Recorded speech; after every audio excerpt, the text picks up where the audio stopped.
What's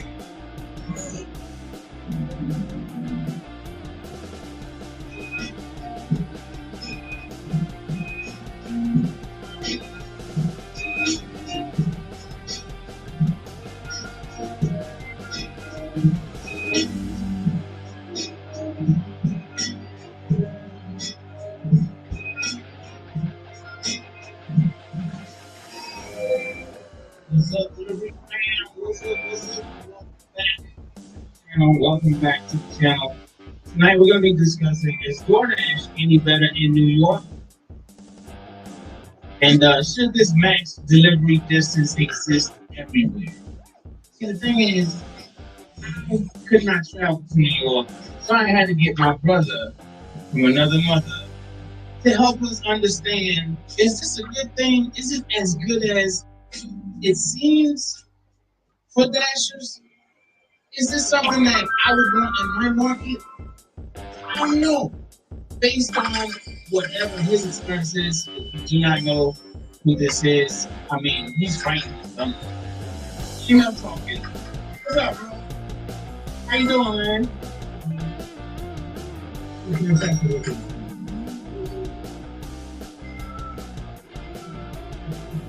Good now? I appreciate it, man. I appreciate it, but the thing is, I'm sorry? I'm trying to talk to you.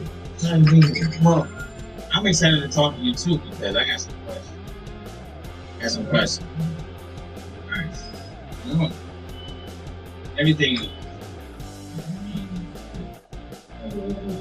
That's 2 weeks. Was it 2 weeks?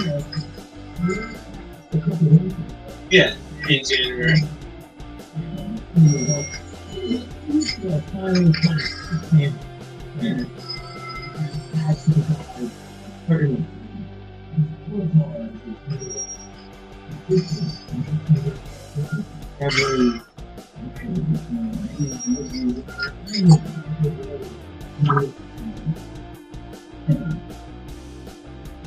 Okay, so this is a couple weeks ago.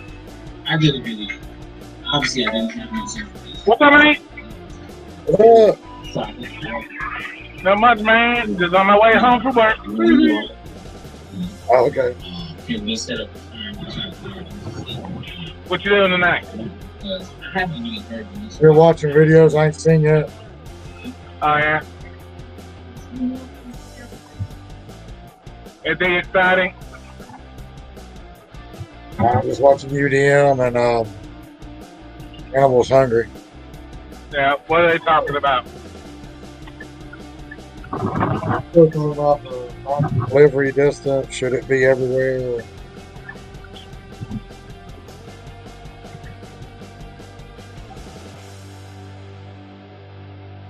More bitching and complaining? Huh? More bitching and complaining? They're just talking.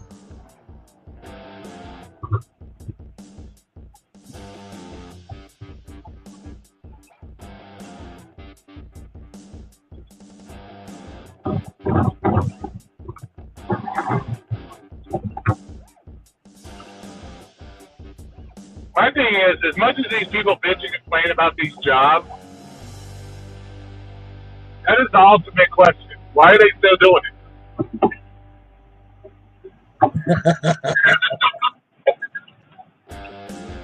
I would like to seriously have them answer that.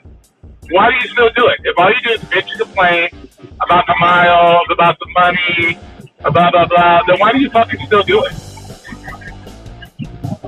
I think they're more just discussing the new shit that they come out with.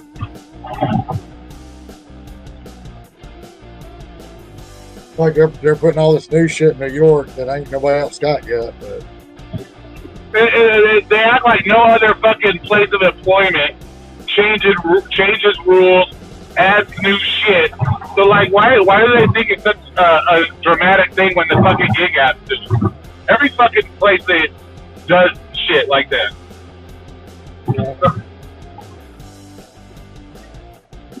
they do. I can't bitch on my channel anymore, so I wouldn't come to other people to bitch. Hey, that's what I'm here for. Bitch away, brother. Bitch away. Well, I just want to know why they still fucking do it. So all you gotta do is bitch. But my thing is also, this is my thing. How much are they making doing gig work? This is what I want to know. What is their hourly wage? That's what I'd like to know. And if they sit there and tell me, oh, I make $25, $26 an hour, I'd like them to answer one question for me. What fucking job skills do you have that if gig work went away, that you think you could get a job that pays you $25 fucking dollars an hour tomorrow? If you had to quit gig work and go do another job tomorrow, what skills do you have to get a $25 an hour job that you complain and bitch about DoorDash and shit? That's what I'd like to know. Well, and then like I said, you know,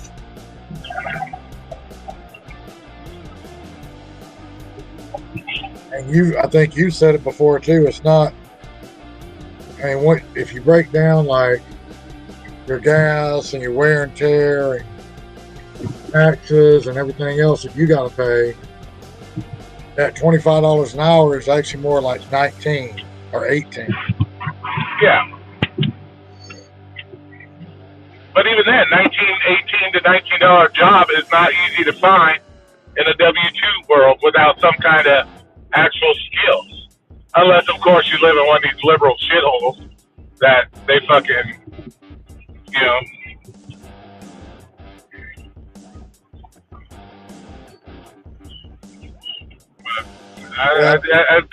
Yeah. I mean, I couldn't walk in the door making that. But if I like went back to Waffle House within 6 to 9 months, I'd be making it.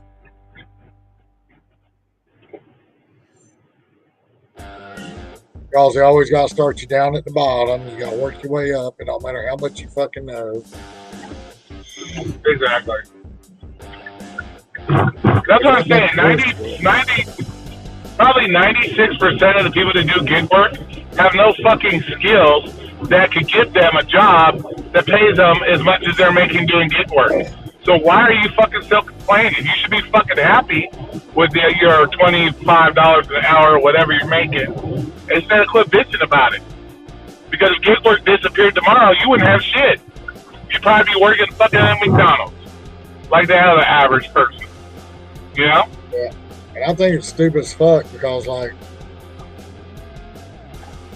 if you come into something you've been doing off and on all your life, and you know, I mean, if I walk in the door, okay, and I'll show you that I can cook, I'll show you I can make schedules, I'll show you that I can do this, I'll show you I can do that.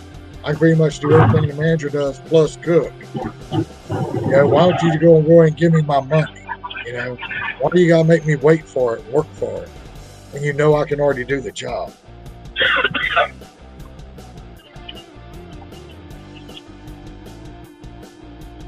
Because it wouldn't be fair to the other employees. Well, that's fine because until I get my money, I don't know how to do schedules. I don't know how to do manager's job. All I know how to do is come in and cook. Exactly.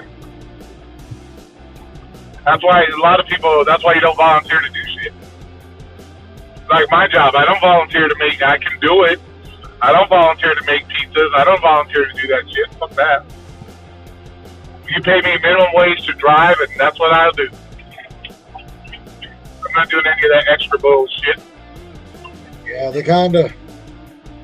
I didn't know exactly how the night was going to work out because I usually go live on Tuesday and Thursday. Yeah. And I was actually gonna go live. Try to go live on my phone because I ain't like everybody else. I only got one phone. Yeah, same here. I was going to try to go live on my phone while I was working. I was going to go down to Atlanta. I worked down in Atlanta at about 4 or 5 in the morning.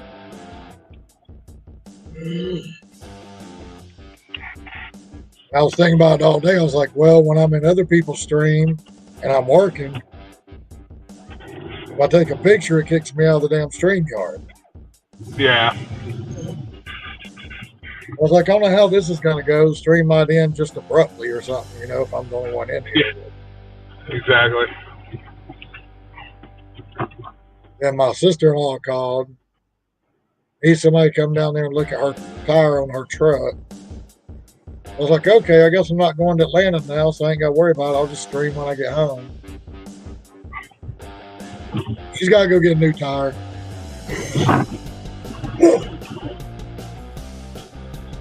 Now, she bought this truck, and it had the spare underneath it.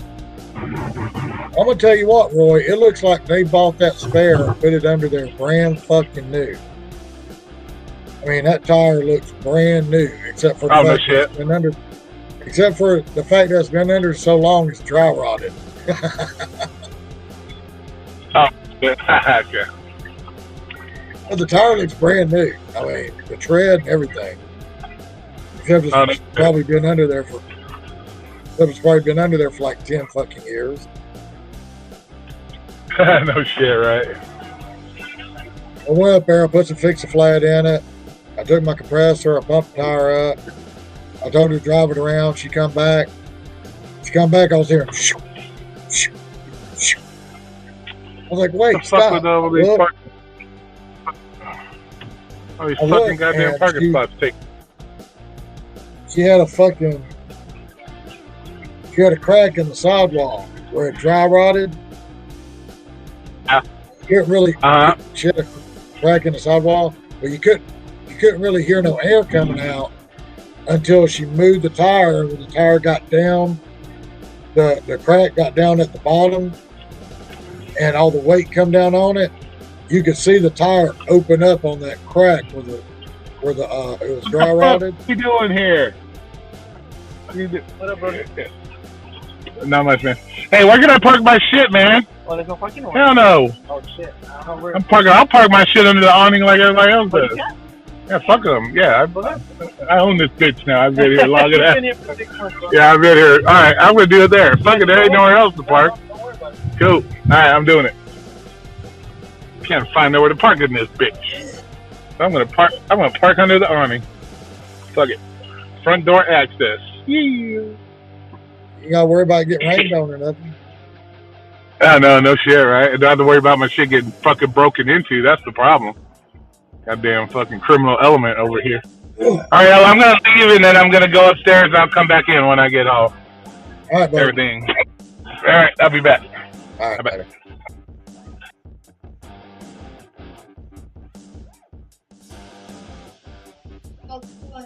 And then it just died all night.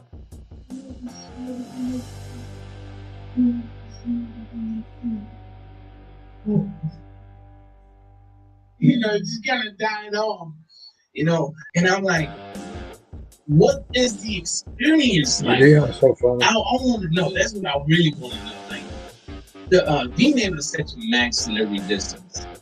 You know what? Let's just hold off.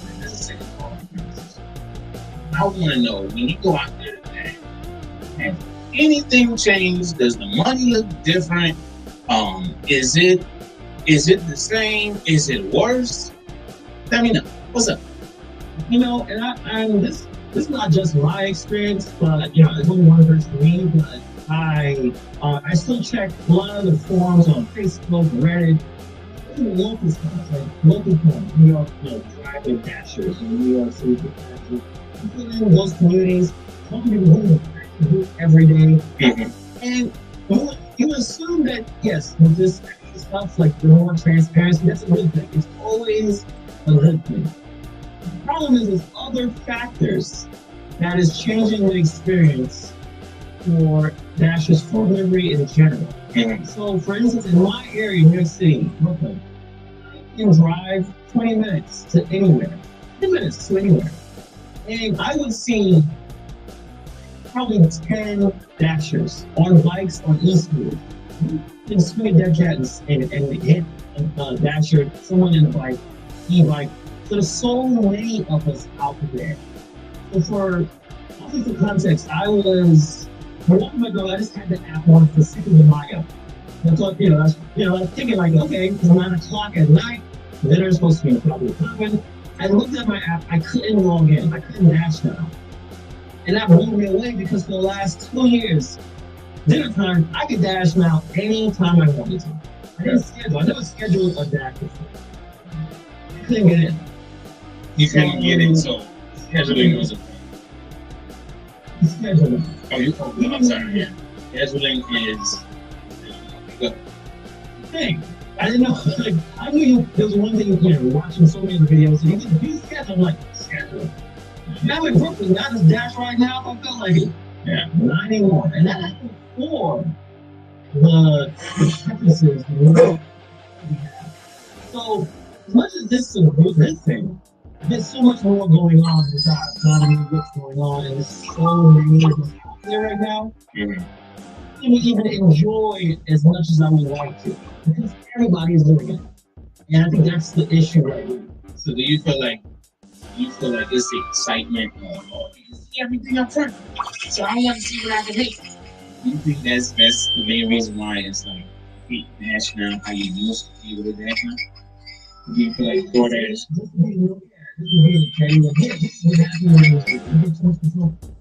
People already having a problem with like the lack of business, and it's not like it's still not always being taken. I see people doing that.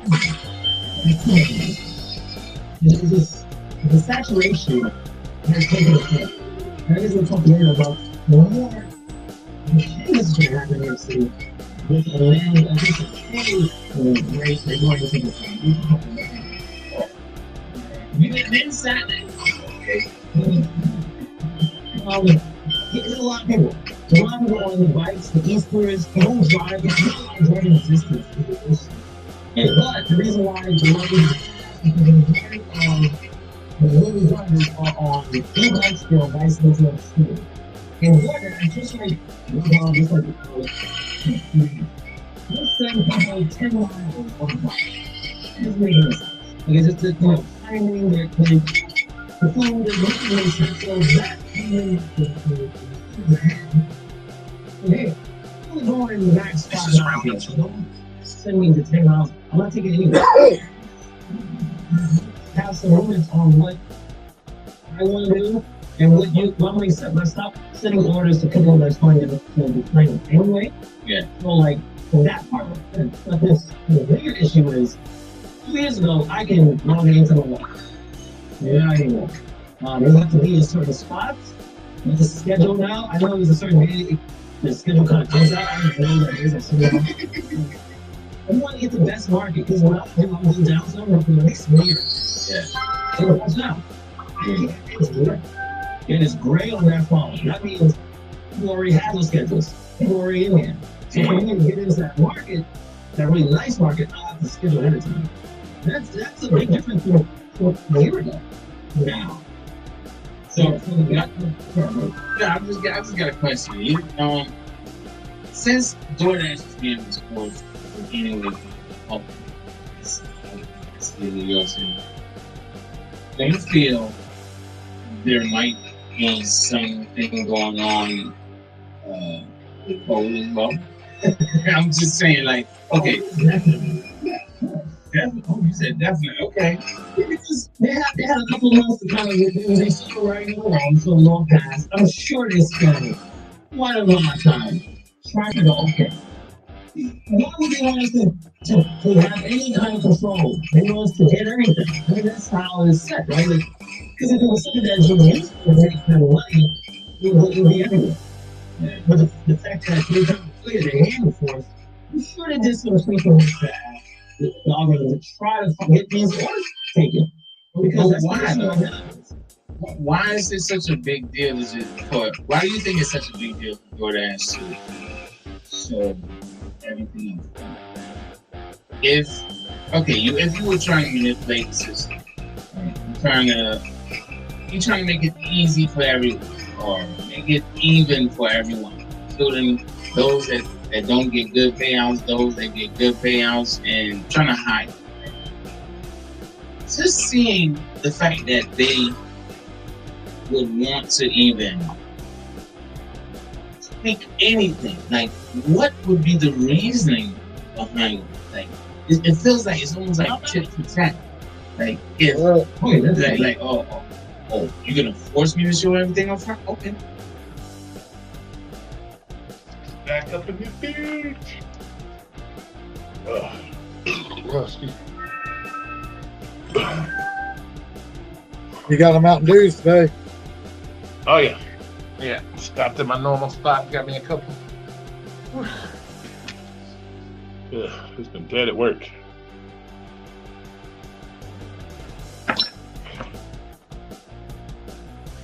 I was doing this every day, and then people wasn't showing up. I was sitting here staring at myself. So I was like, you know what? I ain't doing this every day. Yeah, I was gonna say, no, what happened? Nobody comes in here anymore. Like, what the fuck? No, because Bodymore should be here. At least Bodymore and Lisa's usually here. Yeah.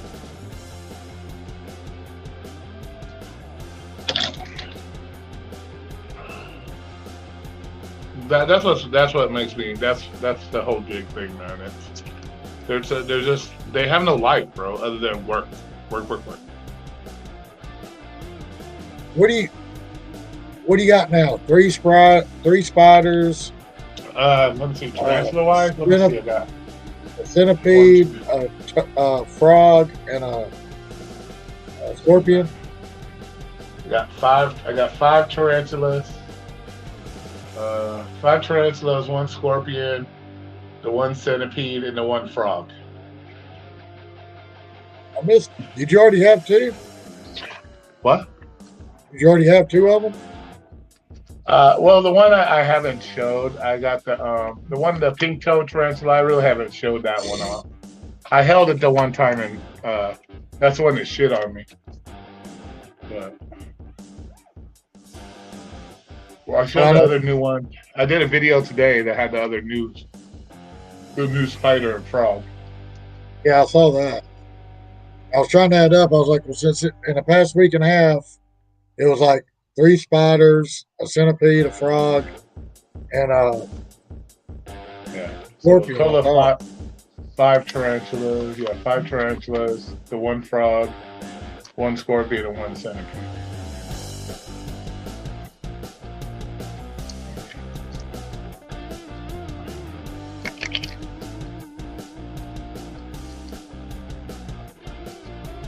That's it.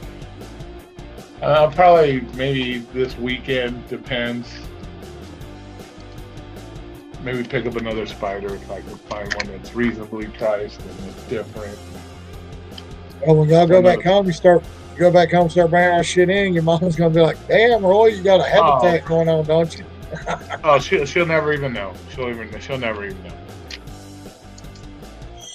Because usually when I go out, it's on my days off, and she's at the swap meet. She works at the swap meet, so she'll never even know what I have. And she never goes in my room, so you know.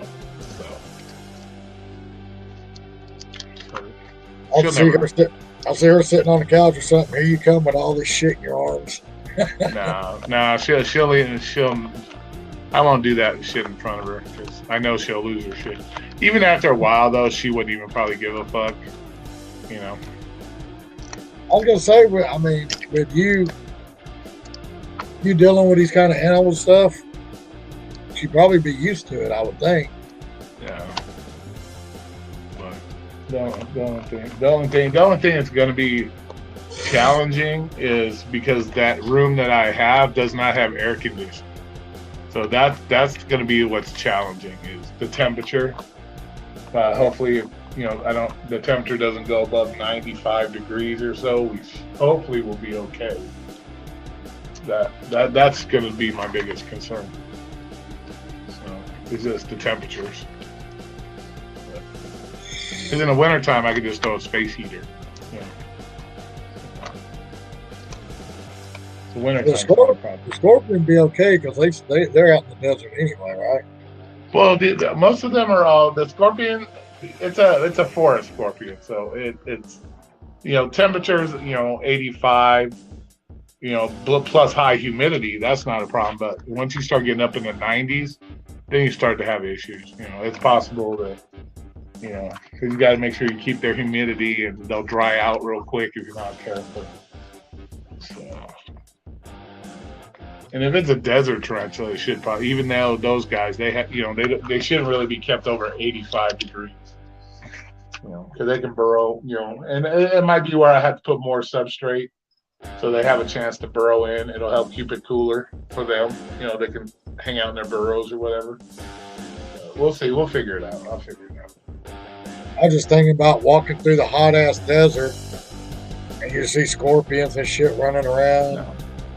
No, you'll never see that. You'll see it at nighttime, but not during the day. It's too hot. If anything, you'll lift up a rock or something. They'll be under the rock or something. So all the movies are full of shit. Oh yeah. Yeah, there ain't nobody cruising around. There ain't no spiders or scorpions cruising around at 90 fucking degrees. Nope. And then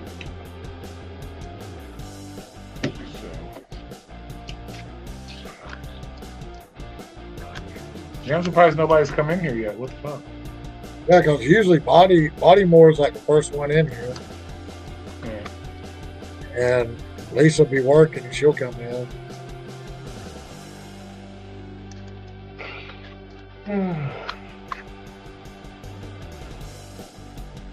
I even jumped on a little bit early because people are like, can you start a little earlier, you know? That's the thing, bro. It's like, can you do this? Can you do that? You try to, you know, if people are really wanting to do it or wanting to come in, they can make the time to come in. So, you know, it's, you know, you can't fucking do it for everybody. You can't fucking satisfy everybody, you know. So, and I know my viewership has went way down. Ever since I've been doing this new shit with the channel, my shit's went way down. I think I've lost 6 subscribers. My views are fucking garbage. So, but I don't give a fuck. Yeah. I don't know why. I thought they wanted to see more of that. Come on, bro. Most of these people on here, let's fucking be honest, dude. They're full of shit. They're full of shit. You got your loyal people, but the rest are just full of shit. They just, you know, I hate to say it, but they're just full of shit. So, well, you know. you still have your like Saturday Night Live and you rant and rave and stuff, don't you? Yeah, you know what? I probably won't even. Probably not, because if I start doing this new stuff with the channel, I don't, you know, if somebody from that realm of the, you know, animal kingdom comes around, I don't want them to get scared off or be like, well, what's this about, you know, type shit. So, but even if we ranting and raving anymore, you know, these people, it's just every time I see these more and more videos of the same stupid shit over and over again. Yeah. I guess if these people, their whole life revolves around this shit. Like, I guess when you're working 7 days a fucking week and have no life, I guess that's the one thing you can fucking. I guess that's the one thing that you can relate to. That, you know. I don't get it, man. Even when I did full-time gig work, I never did no 7 days a fucking week. I'm doing 6 right now, get shit caught up, and I want to go to 5. But, you know, I had a fucking life. I love just to work Monday through Friday and take Saturday and Sunday off. That'd be sweet. It was crazy. And that's what's funny. These people bitch and complain about W-2 jobs, this and that. At least W-2 job, you had fucking days off. Here, you're not even fucking having a day off. You're working consistently, doing the same shit over and over again, every fucking day. You know, you have no fucking future in this shit. Like, it ain't like you're working towards a fucking retirement or vacation time or any of that other bullshit. Because you can watch these fucking channels a year straight, and these same people are in here every day. I know they ain't taking vacations. So, they, you know, it's just fucking crazy. I don't get it, man. I'll take my little vacations. Fuck yeah, man. You got to, man. What kind of life is that to just work 7 days a week, 12 hours every fucking day? What is that? What kind of life is that? Like, Me and my You know, wife, you're we've supposed already, to, you know, everybody says they do gig work to because it's easier and it gives them more opportunity to do other things.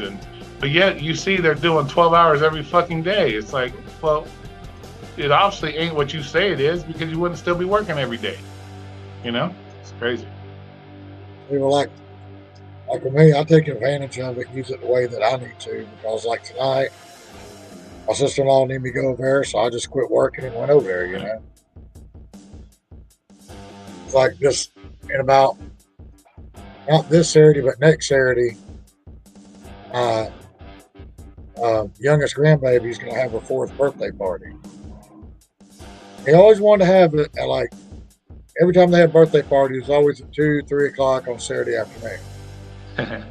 Well, they know I worked at Waffle House. I didn't get off work till, I didn't get, supposed to get off till 2, but sometimes it might be 2:30, 3 o'clock before I got home. Yeah. I'm like, by the time I got home, got a shower, got changed, drove to where it was, hell, the party be over. I was like, well, I can't come. If you can't make it later, I can't come. Well, I'm probably one of those that are taking advantage of this situation because now I can take that day off. Now I can do this. Now I can do that. You know what I'm saying? Yeah. I ain't got to work Thanksgiving because they're making me. I ain't got to work Christmas Eve because they're making me. I ain't got to work Christmas Day. You know? Now I can say, hey, plan something and I can be there. You know? Yeah.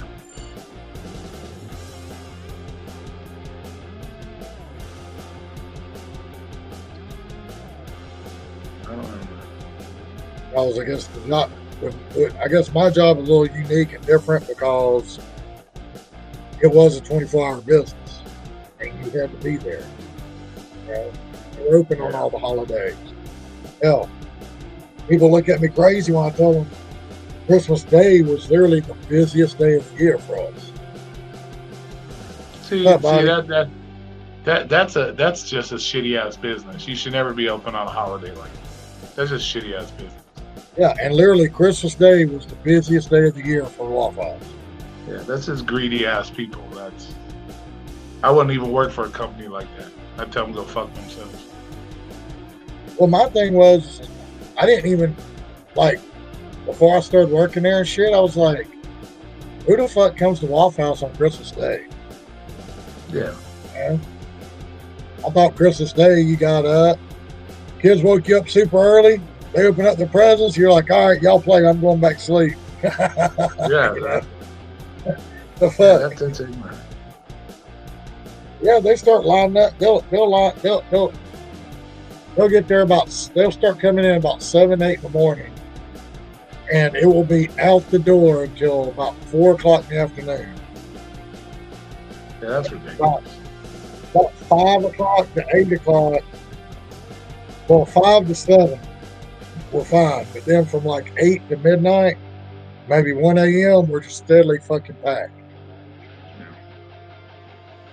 That's just motherfuckers that's just ignorant ass people that do that too. Like, stay the fuck home, cook your own fucking food, let other people enjoy their fucking holiday. Yeah, I hate that shit, man. Like, see, they pissed me off. I was like, okay, if you're gonna make me work, I'm gonna take advantage of it because there's only like 2 times a year that they give you time and a half. Yeah. You know? So that was like Christmas Eve 3rd shift, and Christmas Day 1st, 2nd, 3rd. And then if you work New Year's, Christmas Eve, or 1st or 2nd New Year's Day, they give you time and a half. Other than that, all the other holidays, you got paid regular pay. Yeah. See, that's bullshit too. So I'd take advantage of it. I'd get up, go in there about 5 o'clock in the morning, and I'd stay and work till about 12, 1 o'clock in the morning. Nice. I get paid about $400, $500 for that one day. It's an all time and a half. And then that's going to push me into my overtime on my regular hours. So, like, fuck y'all. Y'all going to pay me. That's when I was, the week of Christmas and the week of New Year's were the 2 weeks that I was actually bringing home after taxes, like $1,200 a week. Nice.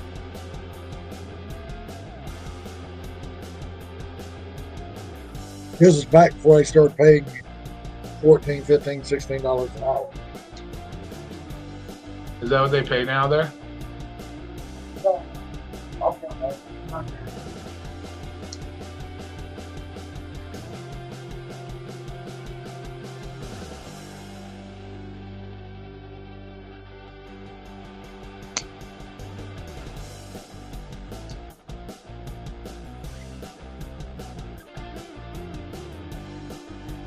And I'm sure it's different in different markets or whatever, but like anything else. But like when I left March of 2020, I was the highest paid cook in my store. And I was getting paid $15 an hour. They're bringing them in. That's what I'm saying. When I started, I was getting like $650, $675 an hour. I was running stores being a manager for $749. These guys are walking off the street starting out at $10.50 an hour. Just to learn. But they don't know that. And I think right now, if you're the highest paid cook, it's about $17 an hour. 17-ish. That's not bad. Yeah, they said it's supposed to go. I don't know. They had a little thing they put out back when I was working there. They said it was.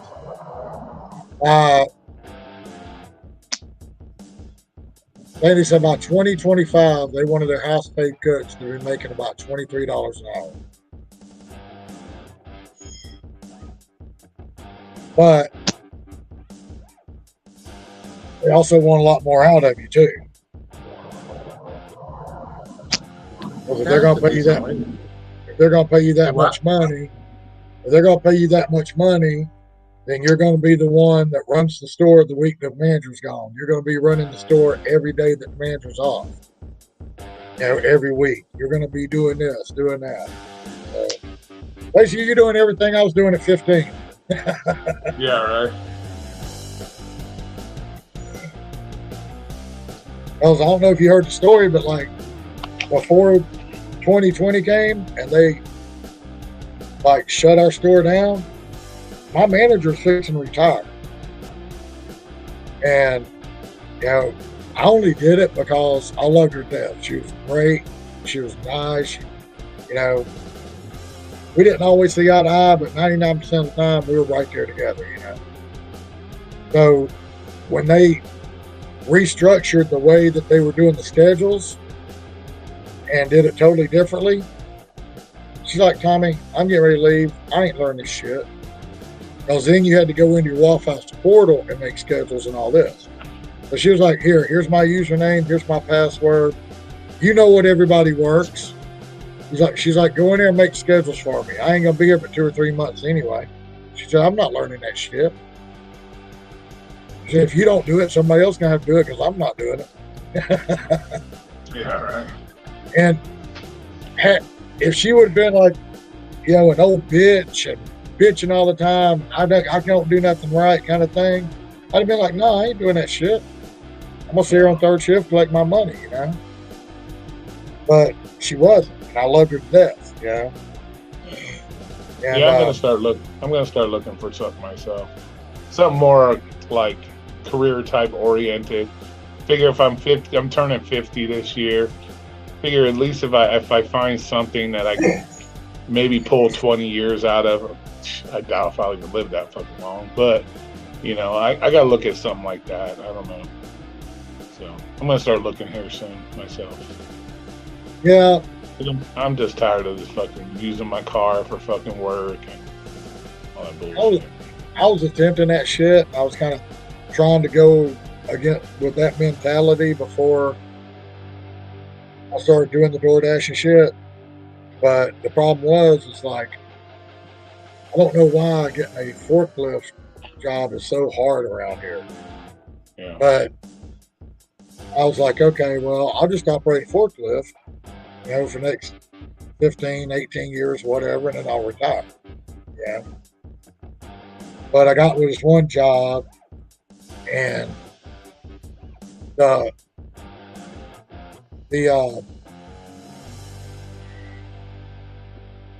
lost my whole train of thought. Temp place, they hired me in as a forklift operator. Then when I get down there, they're like, "Oh, we don't have no forklift positions right now." Yeah, you were telling me that last time. Yeah, why are you hiring for something you're not gonna you ain't got positions for? Yeah, exactly. They just want you in the door so they can fucking. Yeah, you know, I got I got my fucked up shoulder and shit, and you want me to throw straps all day over trucks and everything? And fuck all that. Either that or I need to play the fucking lottery more or something. Yeah, that'll work. Hey, one day you'll hit it. That'd be the day I hit it. I'd walk down to go pick up the check, and that's when I'll fucking keel over. Like, here's your check. I'd be like, oh, awesome. And I'd fall right the fuck out, probably. That'd be what would happen. Right as they hand me that big giant check. Here's your big giant check. Smile for the camera, and I'd smile and fall right the fuck out. And that would be, they'd be like, oh, let's take that check back. We'll put it with the rest. He ain't gonna be needing that. So yeah, that'd be my fucking luck, bro. To be honest with you. See, like, and the thing about that is, like, the people that I see that wins that shit don't even really need it. You know, a lot of them, they've already had these great cushion jobs that they've worked for 20, 25 years. They've already retired with so much fucking money and pension and shit. They don't even need the fucking money. Yeah. Yeah, shit, you can never. I wouldn't know what if I was. Some of those jackpots be like $500, $700 million. I don't even know what I'd do with that. I'd fucking lose my mind. I'd travel. My thing would be traveling. Would probably be my thing. Like that Mega Millions or whichever one it is. It's like state to state to state to state to state. Yeah. Hell, it did $1 billion. You figure if it was, let's say you hit a $5 million jackpot, but you're probably taking home at least 300 some million after taxes, so you'd have a grip. Yeah, because I think they're going to take 30 or 40 of it. Yeah, they'll try to take at least 40%, you know, and then you figure you're walking out of there with, well, it depends. If you take the lump sum amount might be 100. Yeah, if it's 500, the lump sum amount might be 320 or something, and then after taxes, you still have $170 some million. Ain't like you'll ever spend it. You know? The thing that kills me is, like, say it's 500, or say it's 300 million. And all of a sudden, somehow, 50 people hit it. So now you all got to split that shit. Yeah. Now you thinking you But won? even still, that's still good money though. Yes, they might get about 500,000-600,000 a piece out of it. Well, no, you figure if it's 300 million, divide that by 50. That's probably what, $2 million a piece at least. Where's my phone? What would that be? Because then they all got it. They're all going to want it right then. Yeah, they have to take let's say the lump sum amount. You know, let's see here. They're all going to want it right then, and then they got to pay the taxes. Yeah, so you'd probably end up paying the tax on your split. So let's see, what would that be? Calculator. So And let's again, say like, 300 million. Again, Divide take that into consideration. That's still $6 million. So let's say if it was 300 million, 50 people win. So that's $6 million. So you figure Taxman's gonna take at least 2 million of your 6. So shit, that's still $4 million, bro. You still balling. And then you'd have that one person bitching, I only got 4 million out of 300 million. Yeah. Motherfucker, you could be sitting here with none of it. Yeah. that would be a typical gig worker's mindset. Was this mine? That would be a gig worker's mindset right there. You know. And they'd be the one that's bitching to all their friends and everybody, getting on TV. Yeah, I was supposed to win 300 million. I only got 3 million. What the hell? Yeah. It's like, okay, well, now you're a millionaire and you never would have been to begin with, so what are you bitching about? Yeah. Exactly. Because nobody's ever happy. It's like these gig workers, man. They're never happy. Like I said, it doesn't matter what the apps do. They're never fucking happy. Yeah. Hell, They're never, even, they can, you know, I've never seen a group of people that think they deserve so much fucking money. Like, how much do you think you really deserve? Like, you know, if you, let's say you're making your $25, $30 an hour, how much do you really think you need? Like, how much do you think you're really worth? You know, there's engineers out there that don't make $30 a fucking hour that got college degrees, fucking building houses and fucking doing like motherfuckers doing crazy shit out there, and you fucking complaining. Like, what skills do you have? You know, you got motherfuckers working on oil rigs out in the middle of the ocean making $30 an hour, and you're bitching because you got to drive to the fucking down the street 10 miles or something to drop off some fries, and you're bitching you're not getting paid enough. Get the fuck out of here. You know? Love Lisa. Fuck that noise, Yeah. man. That's what I'm saying. So Actually- it's like, it's never good enough, no matter what they do. I actually have a cousin. He was 18 or 19, maybe 20-ish. I think he moved to, I want to say Louisiana, somewhere around there. And he still lives there today. He's got like his family and everything. But he moved to there to go do offshore rigging. And it's like they stay out there for like 2 weeks. Yep. And then they come in for like 2 weeks. Yeah.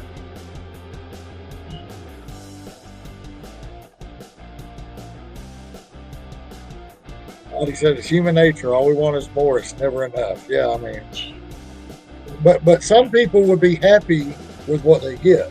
You know, they're content with what they get. You know, you just always That's what got I'm those saying.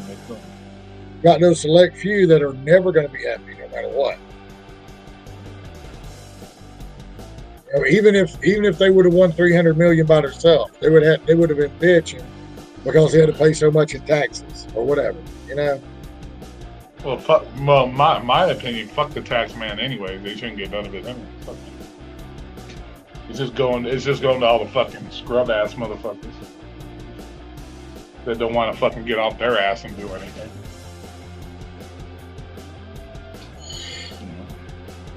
You just want to sit on there, fucking lay on their back and shit out fucking kids like they're fucking Skittles instead of fucking.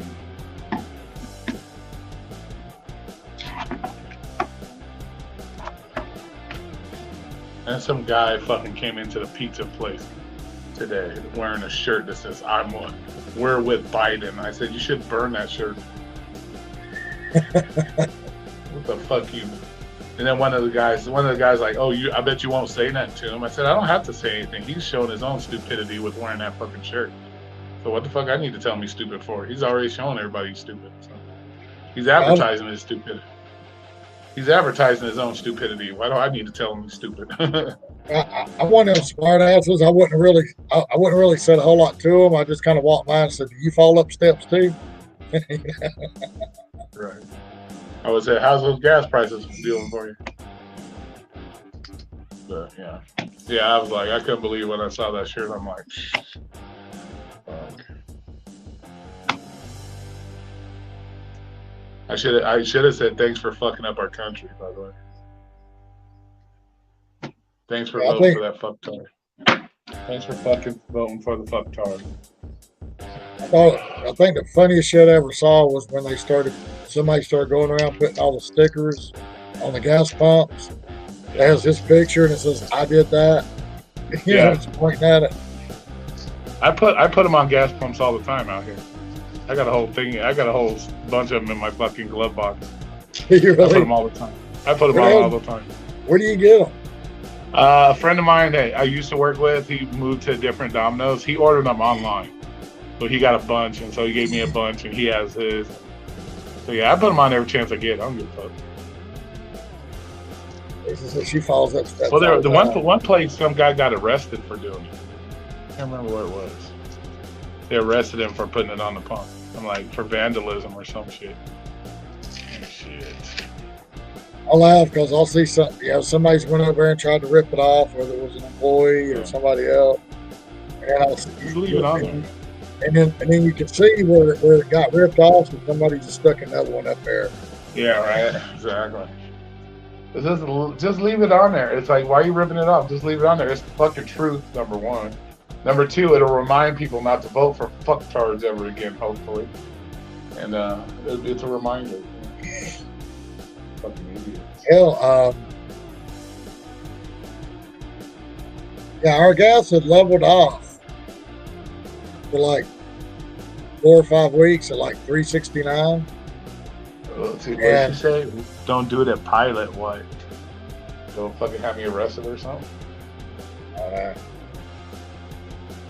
slap up to. Don't dare me, because I'll go do it just at Pilot, just be an asshole. I'll go do it now, videotaping. But they,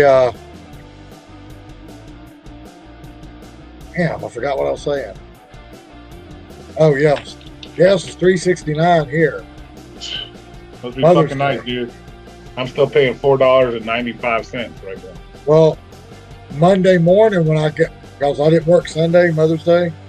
Monday morning I get up, get ready to go to work, and it went from $3.69 to $3.89 overnight. Oh, yeah, that's bullshit. I personally think the oil places are taking advantage of it too. I think there's a lot of taking advantage of it. It's kind of like all the food lately is going out the fucking roof, and you know they're just taking advantage of it. You know? Well, it's kind of funny because I told my wife, I said it was over 4, and then they start dropping like 2 pennies every 3 or 4 days. They leveled off at $3.69. I said, now summertime's coming. Yeah, we're gonna wake. I literally told her last week we're gonna wake up here in the next week and a half, and it's gonna jump 15 cents overnight. Yeah, exactly. Instead of going up 5, 6 cents, it's gonna jump 15. We woke up Monday morning, it jumped 20 cents already. Yeah, that's bullshit. That's bullshit. Yeah, I know mine's up there. Like I said, tonight I paid $4.95 a gallon. It's fucking ridiculous. And that's some of the cheaper places, man. And if I was to go like a Mobile or like a Terrible Herbst or some, you know, like shit, their shit's like $5.19, $5.20, and that's for basic ass unleaded. That's not even fucking good stuff. So yeah, but one of those gas signs that everybody was showing on their videos and stuff, wasn't that somewhere in California? That was like $7 or something. Yeah, exactly. Well, fuck California. California does it to themselves, so they can go fuck themselves there. They're the reason they pay more, because they're fucking idiots. So I have no sympathy for California stupid people. I'm about out here ready to start fucking busting people's windows. They don't even know how to park their fucking cars out here. Goddamn, parking over the lines, fucking parking all crooked and shit. Them and the people from Washington cannot park a car for fuck's sake. I swear to God, I'm like, they got these parking spots so wide that if you were to dead ass center your car, you got almost 2.5, 3 feet on each side of the white line.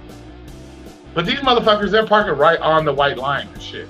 Like, what the fuck? You can't park in this big ass fucking wide parking spot. You gotta be on the line, or I'm like, and I'm watching some of them drive, and I'm like, they're trying to back up into the parking spot. It's like they start to back up, then they straighten out, then they back up, straighten out. I'm like, it's like 5 minutes just to back into a parking spot. I'm like, y'all are fucking retarded or something. Where'd y'all learn to drive? And that's the Washington people. They're the worst. They're the worst people, man.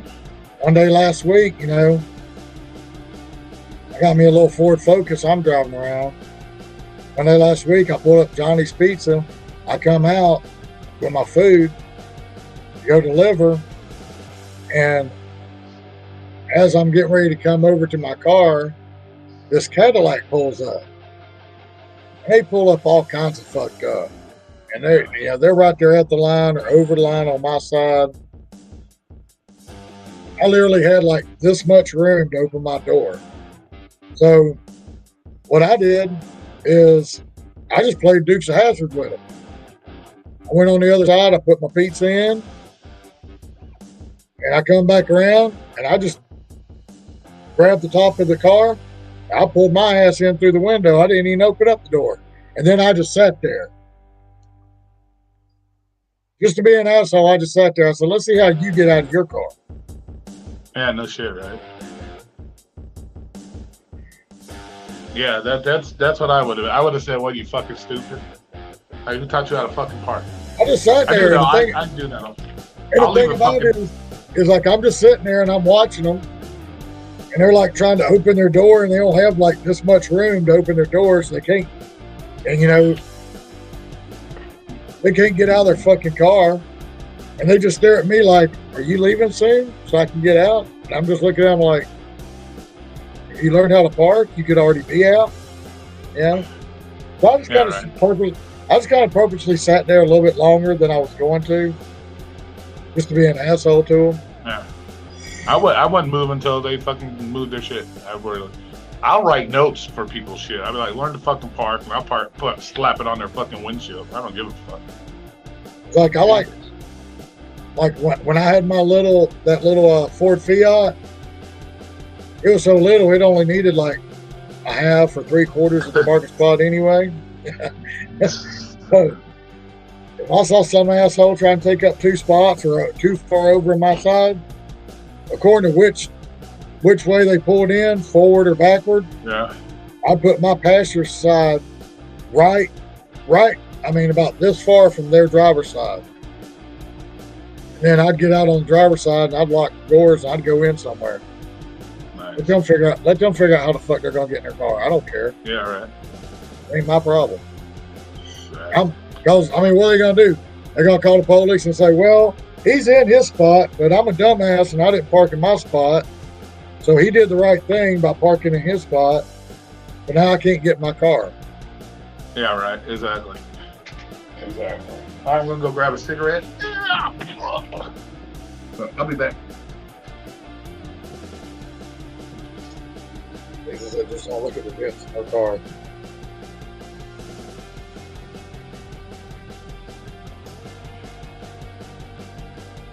See, Lee, somebody, I come on early tonight. Y'all show up at normal time.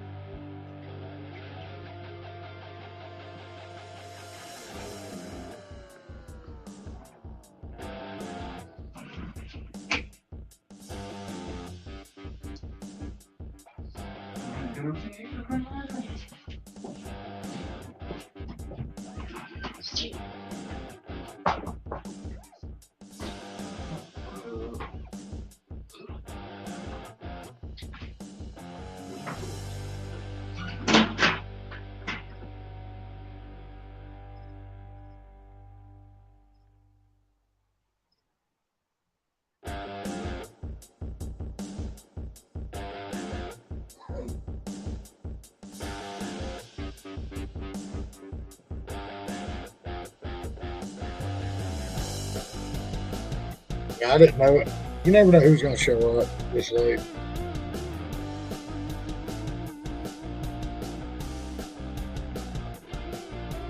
Wow, she forgot about me. Okay.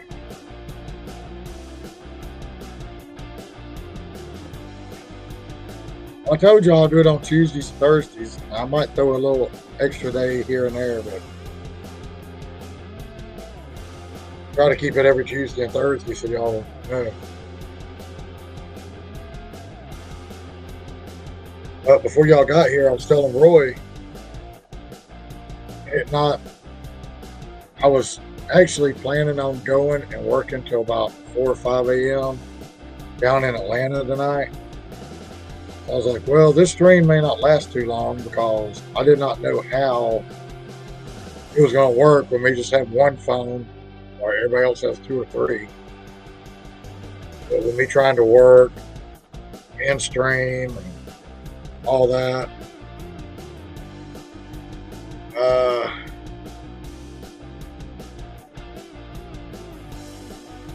was watching a video today.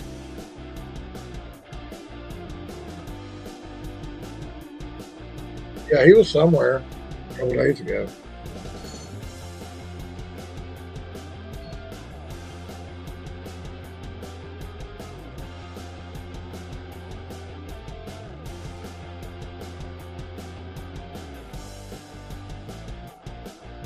I saw him somewhere a couple days ago, but I don't know why you don't ever come in here no more.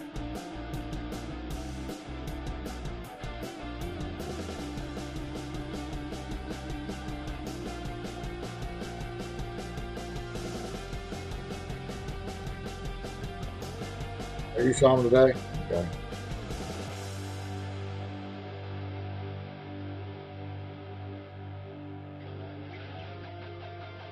Well, I mean, maybe he's taking some much needed time off.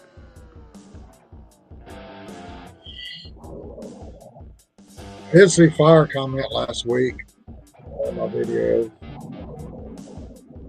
And Fire's not in here at night because his job took him back to days. He works daytime now, so we're streaming. He's sleeping to get ready to go to work.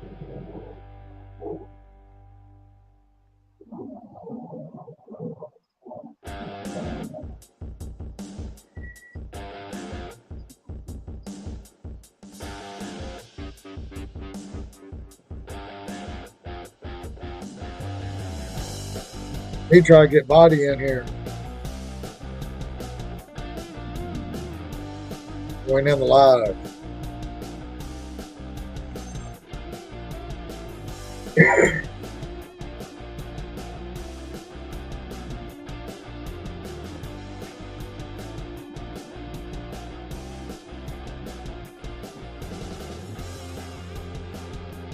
Yeah.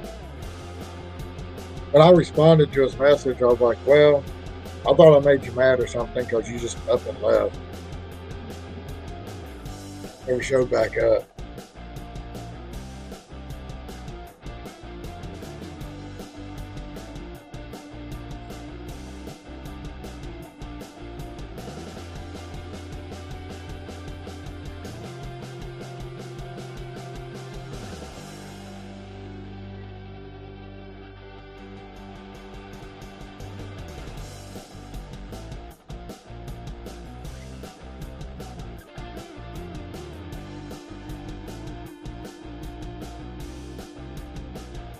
Watch yourself.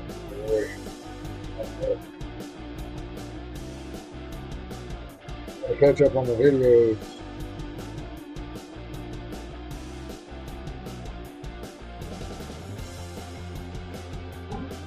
I got something for that. You seen this one yet? Why is this such a big deal to show everything up front? Like, Grubhub doesn't. I mean, they're not number one anymore, but Grubhub has been doing it. Why is it I think Also, Roy got 2 new family members today. Maybe said 11.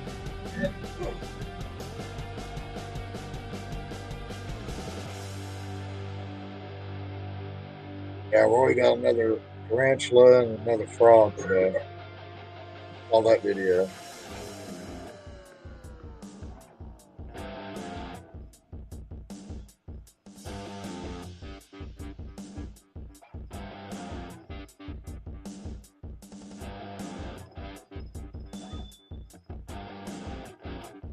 I'm only good. That basically Chad discovered they were a limit. They talked to some of the thing that I think even they talked to just talked to him before they even decided. See, Buddy, I didn't even need you. I remembered the music before I ever went live tonight. How about that?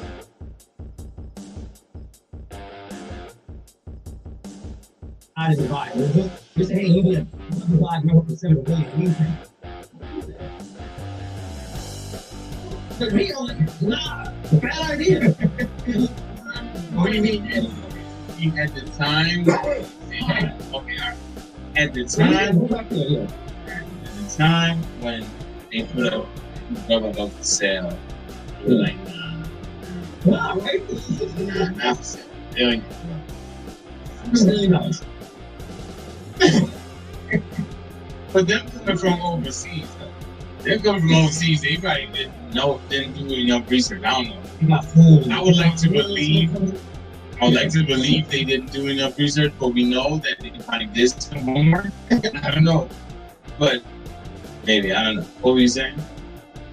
Going back to why DoorDash don't want to be as transparent as possible. Oh, yeah, UDM I think they have all the Jaywalk and Kim will be on tomorrow. What Dash is going to do. They have all this, I'm sure they have all this thing here. At least mapped out. And they know that certain Dashes go on to certain areas. The DoorDash has promised who signs up, the order food they're going to get it. But we don't know who the tippers are. We know the good areas. All of the lower income areas. We don't. Right now, I can right now, my area where I live, I can dash now. That's McDonald's, that's Popeyes, Wendy's, White Castle. Those are the restaurants in my area. And long lines. Those long lines. I want to go where the small eateries are, where all the hipsters and all the, the professionals making six figures and whatnot. That's great as hell right now. I can't get in here. Right. DoorDash has to serve everybody. That's what they promised. That's what you sign on and put your money in. So they know that all Dash is going to go where the money is at. Right. But they want these McDonald's orders picked up too. These $3 orders. I think that's where they're having the most problems. I mean, at the end of the day, they're gonna do what they feel like they need to. Any business should, but I'm just like, it's I just wanted to know, has anything changed? Like, do the payouts look good? I mean, I understand it went from Dash now to the grade out app, and then now you have to schedule. But it comes down to the offers that you see. What those are. If you've been doing this for quite a while, there's nothing mind-blowing. Like, you're not going to see something that you just know. You know now. But it's the same with restaurants. So, like, my area that I like to go, they have like a fancy. Roy went to go smoke, so I got about 15 minutes to watch this. Stuff food restaurant. They're going to take care of you, but not even exactly like it. Due to the happiness of extra. It's okay. Yeah, that kind of makes sense. Look at the offer. And so nothing that didn't change because that offer is still coming. This is why it's also wrong. This is no tip. Well, let me cut it off.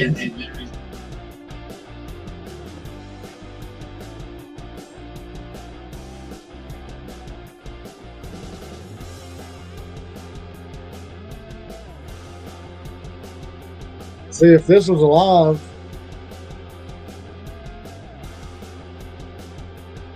if this was alive, I didn't even get a notification of it. That's so crazy.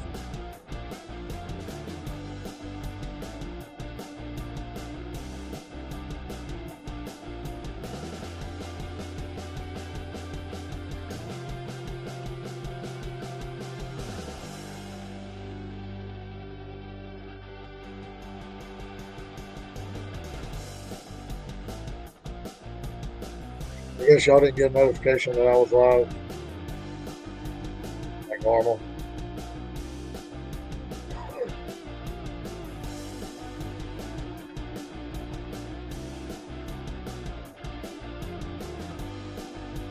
It says it streamed live 4 hours ago. I didn't get a notification.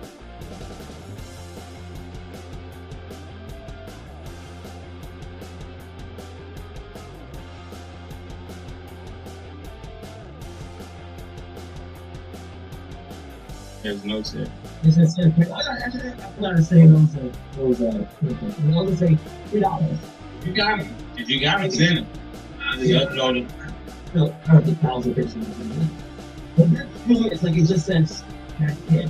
So there is no rival. Majority of the fast food restaurants are not going to be really one. But you'll see your, really nice eateries. Oh, they're still going to take care of you. So in that aspect, nothing necessarily change, but at least you will know. 100%. There's no proposal. Alright, so what about did you have any surprises? Like, I didn't know you guys have good payouts. Something like that. Not necessarily, but like a fast food, I could say more fast food restaurants, if you tip well here, you should get your food back. I would assume, because they can see it. And maybe they will wait a little longer. They'll throw in that, 20%, 30%. A restaurant that you would not normally want to wait for, but they see it now. And you're like, you know what? This person put in the money that I think I deserve.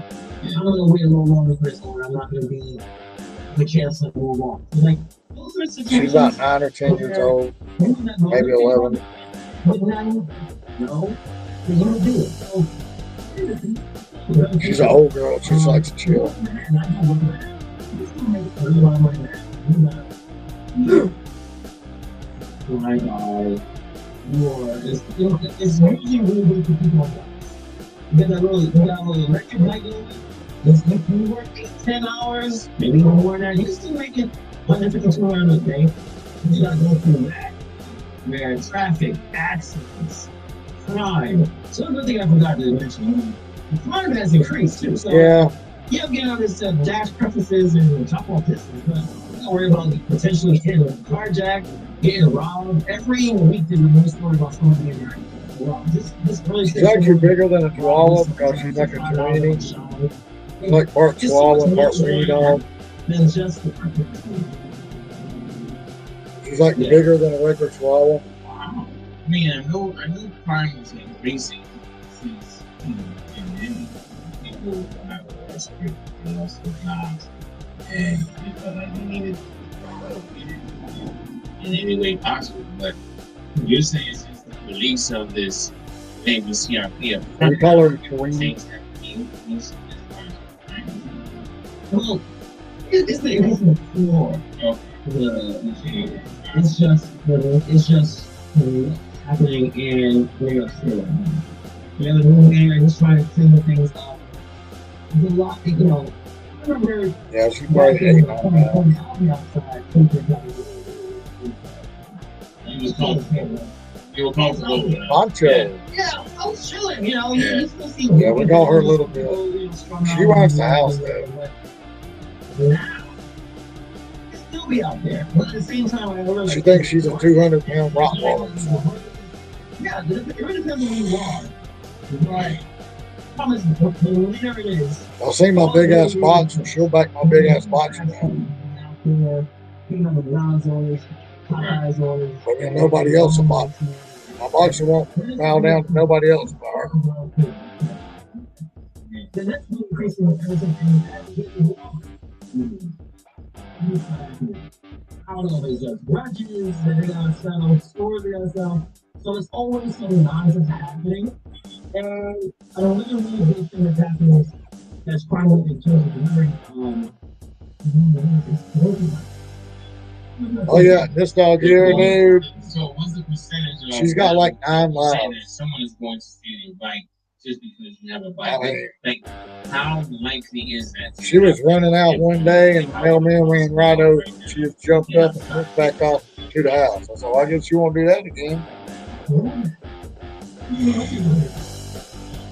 One of my grandbabies was holding her, playing with her, and dropped her flat on her back. She was just laying there like she was paralyzed. And about 45 minutes later, she jumps up, starts running around.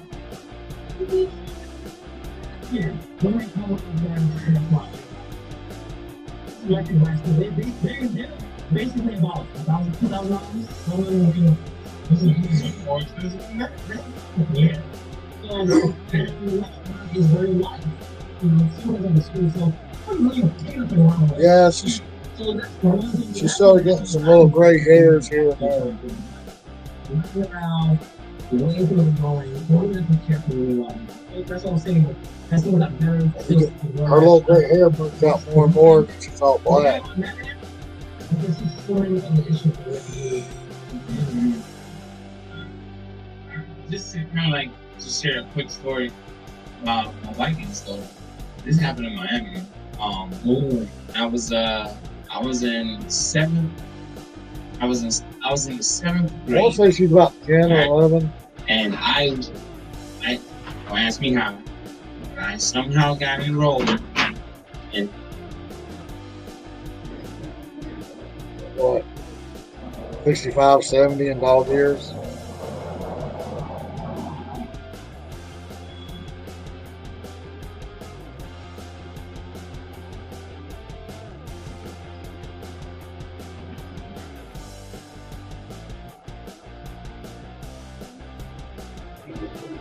I'm saying she's old and she don't.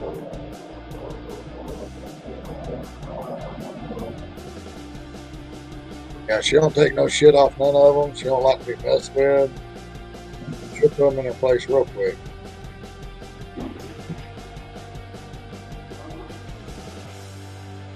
Yeah, she's black, got a little bit of brown on her.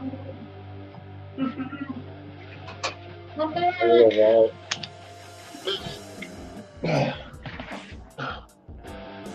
Doggy, she's old. We got her. Oh, look at the doggy. Shit. Yeah, she's like a Chiweenie. It's a mini. Mark It's a Wheel. mini. Mark Chihuahua, Mini Mark Weenie dog. It's a mini beast. Yeah, she thinks she's a 200-pound Rottweiler.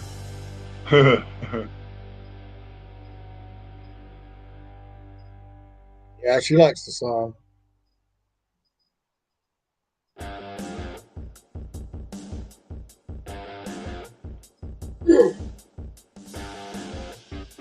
She's the one that gets all the other dogs barking. Oh no shit. If she hears the wind blow, anything, a car go by, she starts going off. I tell people, I said, hell, with these dogs around, I don't need no security system. Guarantee you ain't nobody coming through that door without me knowing. Nice.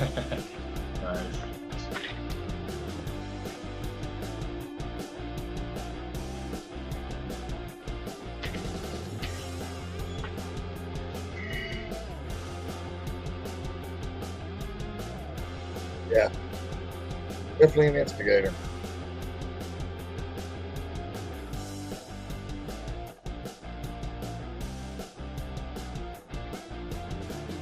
Like we used to have some weenie dogs. I guess they hated like the loud noises.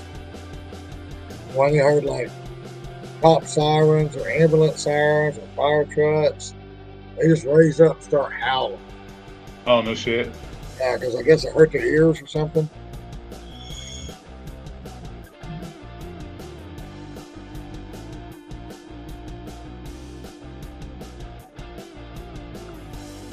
I was telling them she's an old girl. She'll, like my big ass boxer, she'll start snipping and like leave me the fuck alone. My boxer will bow down and back away from her, but then my boxer won't back away from no other dog except her.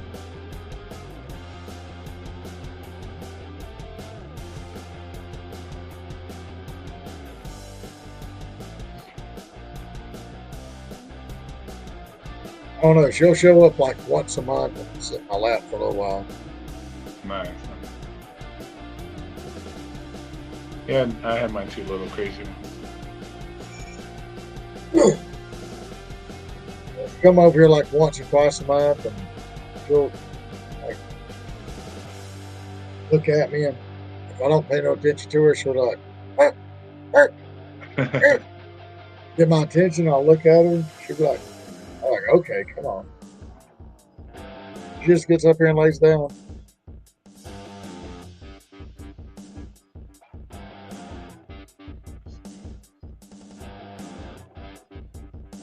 Like all these places lay, you just gotta lay in my lap.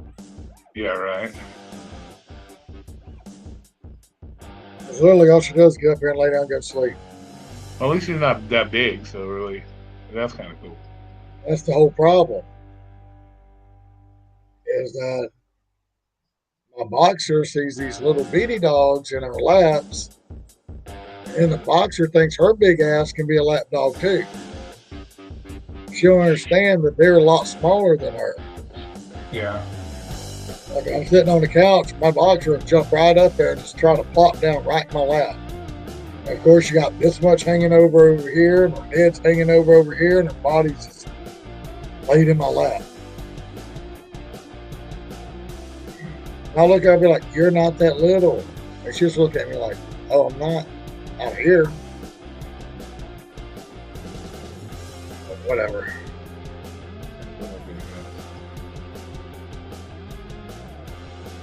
All right, well, I'll talk to y'all later. I'm going to try to hit the bed early. All right, buddy. Not by whenever, man. We got to get some more people up in this bitch, man. I'm going to start. People need to start coming up in here. Yeah, we need some later people. Yeah, exactly. All right, boss man. You have a good rest of your night. All right, buddy. Take it easy. All right, cool. Bye. Hey, when I first started, we were having like 5, 6, sometimes 7 people up in here.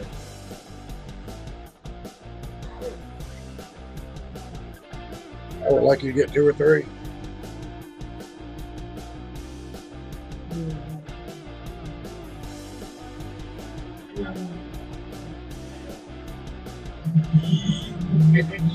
Right. Yeah. So after school, I had to report. Then I had to go. So I had my bike, and in this program, it was called PALS, right? PALS. Parent Adolescents Leadership and Success. Right? That was the program. Now they had kung fu class. They had different things. I really enjoyed kung fu.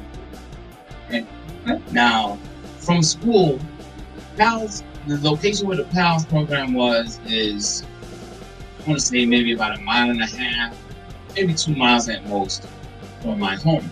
So I would get on my bike. My cousin gave me a bike, it was a mountain bike, and I would, go past the corner store and then go to the PALS program, have my little session with them and I whatnot. figured I'd give you and Roy some time to hang out. I was like, well, she's not coming in. And as soon as he leaves, you pop in. I'm like, Oh no, I only did that for so you guys could hang out. That's why I was working while you guys were talking. Then I figured, well, he was going to bed, then I'll come on up. I was wondering why you hadn't got in here. And I said, well, she must be taking care of some work or something. Yeah, it's been busy tonight.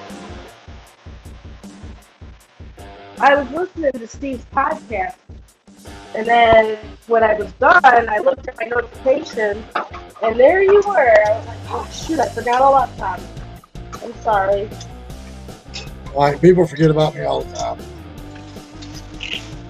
Well, I was listening to a podcast, so I missed it earlier.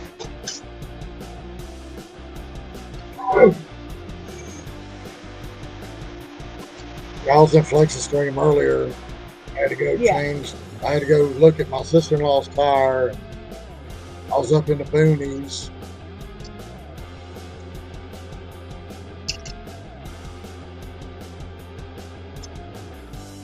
So it sounds like fun. Yeah, well.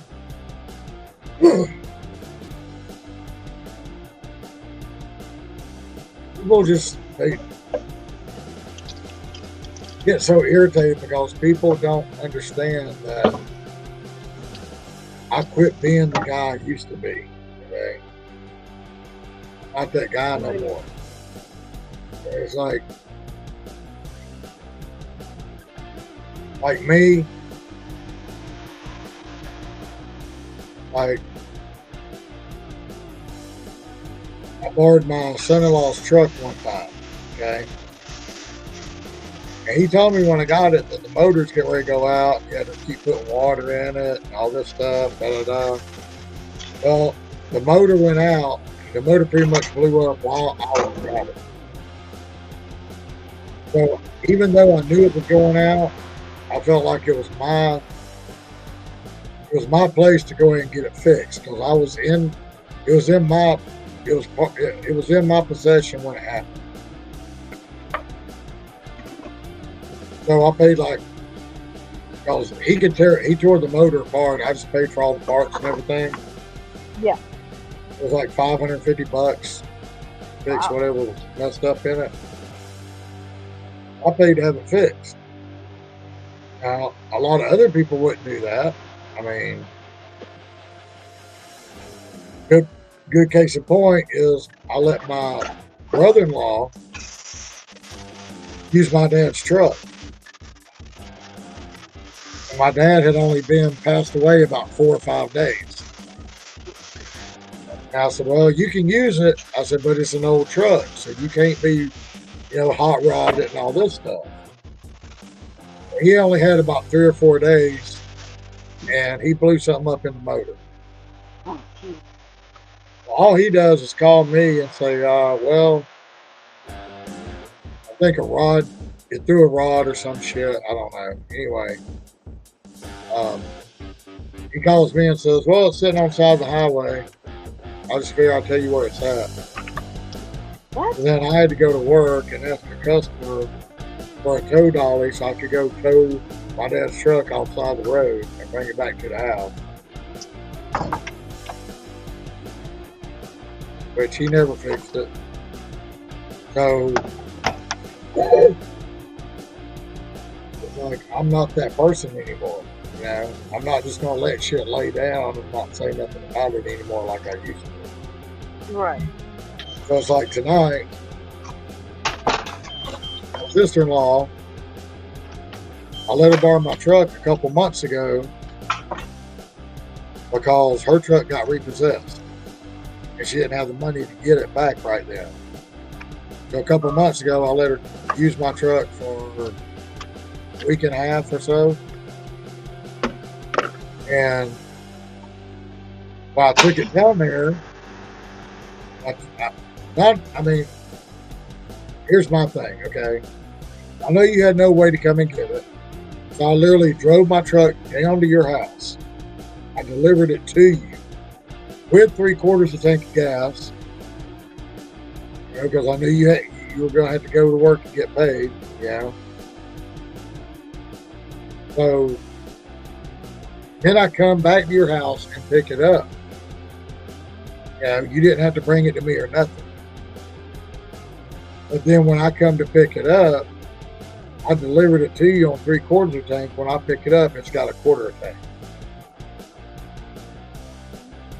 Now me, I would have just filled it up. I don't care if it was on half a tank, 1/4 tank, whatever. If I'm borrowing your vehicle, I'm going to fill it up before I bring it back to you. That's like me saying thank you for letting me use your vehicle. That's just me. Maybe I'm the only one that does it. I don't know. But so when I picked my truck up, I told my wife, I said, well, she's not going to use it again. I said, she'll want to use it again, but she ain't. Only because she could not even put that. And you know where gas was a month and a half ago or whatever? It was crazy.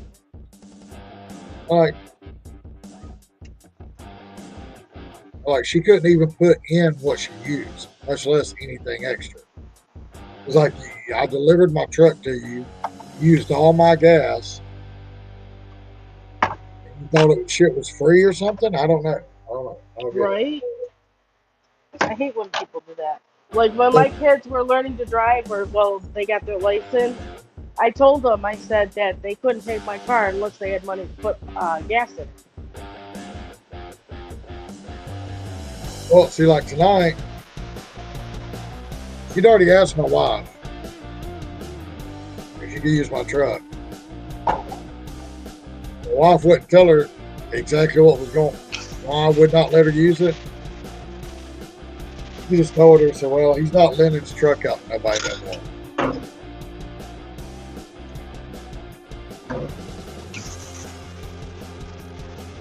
I thought I was going to say something to her that night. If she'd asked me one more time to use my truck, I was going to tell her why she couldn't use it. Right. But we got up there, and I don't know, I used to not be a cold-hearted asshole as bad as I am now, but I guess I got tired of being shitted on. Yeah. So I took off because, like I said, I was going to try to stream and go to Atlanta tonight and work till about 4 or 5 in the morning. See how good, go down there and see how it was at night down there during the week and shit. Everybody's not running around Atlanta acting crazy, getting drunk and all that shit. But instead of doing that, I had to go check on her tire because she had a flat tire. This tire, this is the same tire that we put on her truck back when she was moving about 2-3 weeks ago. And it literally looks like whoever had that truck, they bought that tire brand new and just put it underneath the truck where the spare tire goes. Yeah. Well, I don't know if that tire's been in there 8, 9, 10 years. I don't know. But when we pulled it out, it was dry rotted. I even told her. I said, this tire looks brand new, but it looks dry rotted. I mean, like the tread and everything. Yeah. It looked like a brand new tire, except it'd been there so long that it dry rotted. So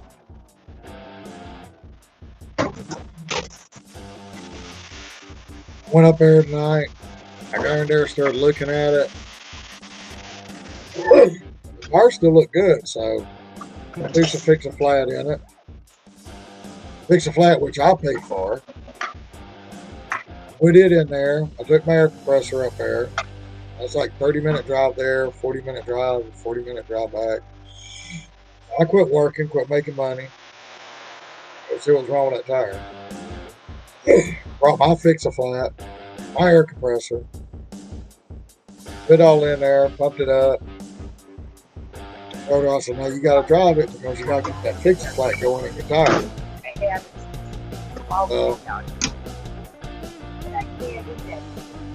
She come back, and as she come back, I was hearing it go. Work on yesterday, and I'm freaking starving.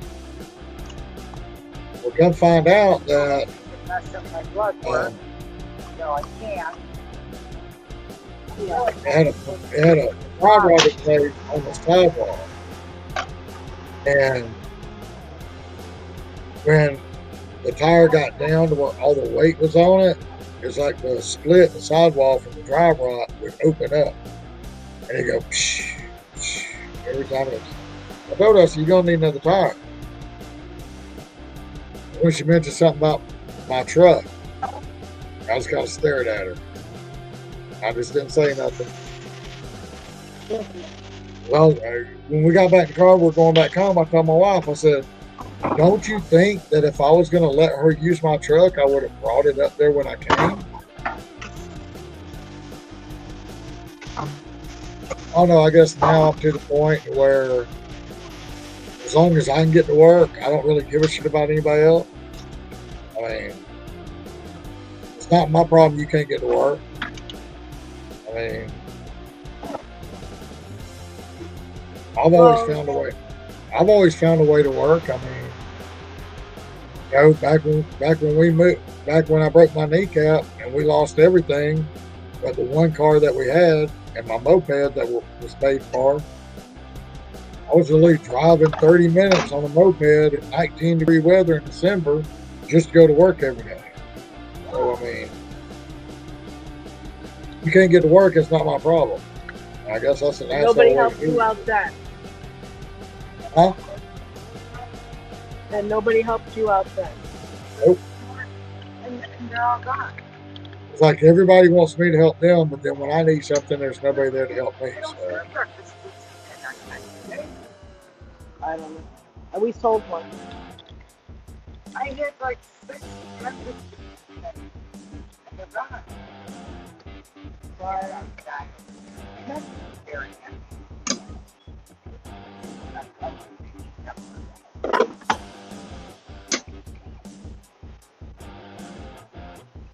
I'm listening. I'm just working. Tommy. Yeah, it's like when she needed to move her camper,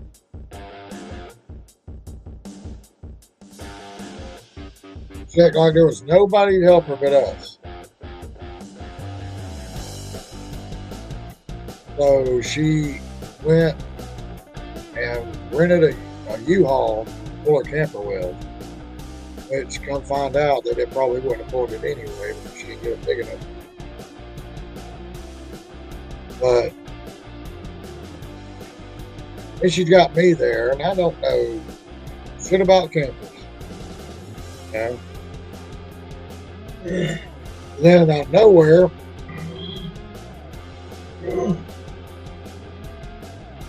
here comes another guy with a big ass pickup truck.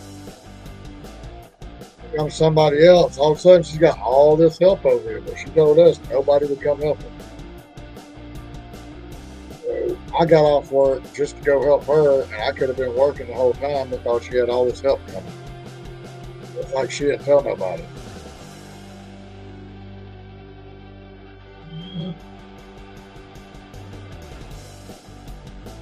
Again, I guess it was the asshole in me, but she wanted us to follow them up to where she was taking her camper that night. And I said, "Oh, we'll follow you up there." Because she was like, "Well, take the U-Haul back, pick y'all's car up, and come back down here and follow us to where we're going. I'm like, you got gas money? She never responded. Then her, I guess, my wife, her sister, they went to the store. And she said something about going to get in the car again. Because I think she started putting in her mind about the gas money for the U-Haul plus the 80-something cents a mile or whatever they charge you now. She don't want to pay all that. And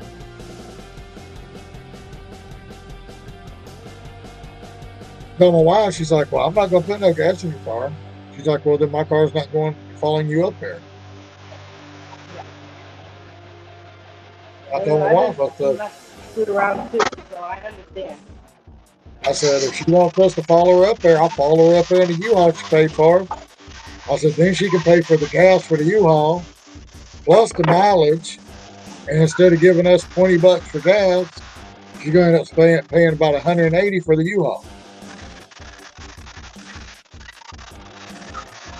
Again, that's not my problem. You don't want to give us $20, $25 for gas, you're going to pay $180 for the U-Haul.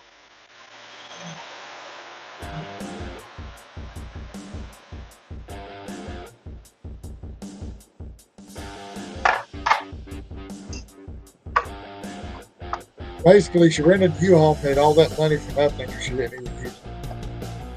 I just used it to drive up there and follow it.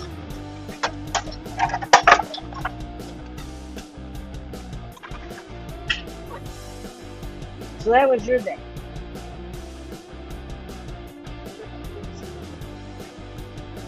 It was alright. I was doing good starting out. Actually, before we it slowed down real bad around 9 o'clock. 8:45, 9 o'clock.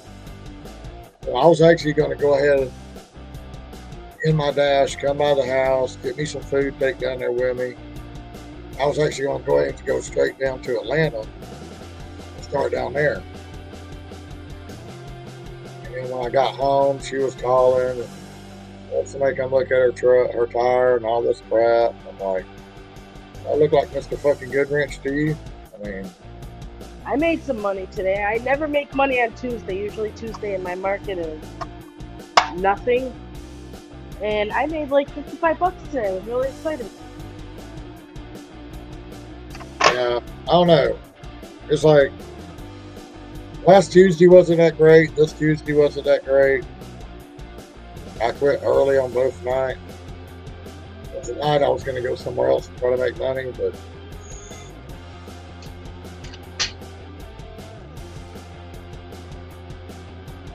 well, next month I'm going down to New York City.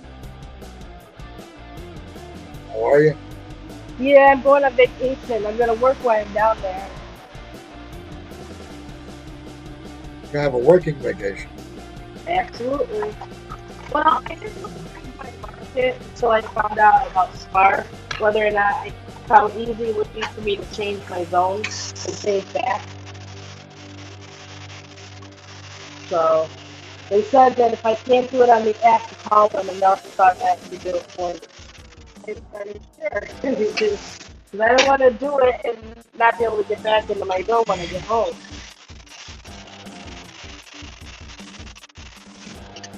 So. But there was somebody.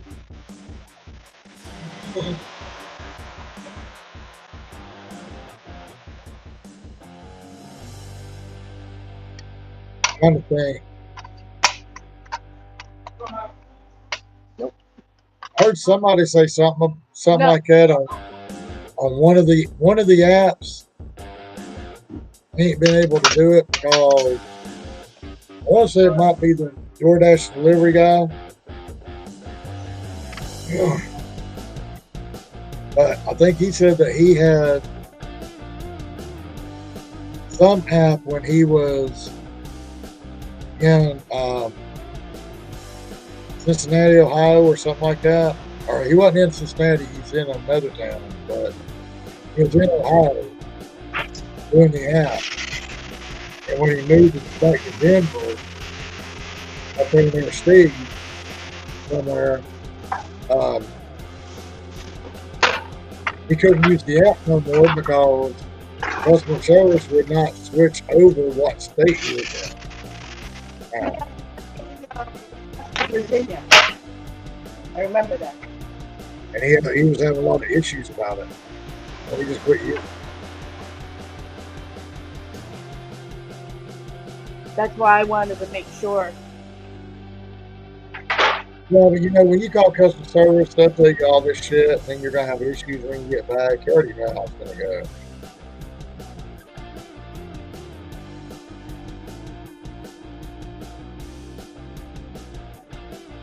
It's kind of like DoorDash and shit like that, because you can just cut it on and wherever you're at, you can DoorDash or whatever. When you get back home, you can DoorDash. You got to go through all that crap.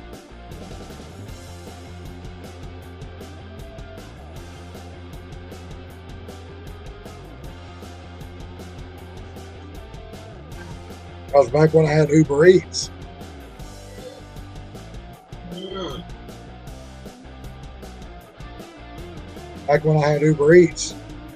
and my wife went to Alabama, looking at moving there and buying this place. And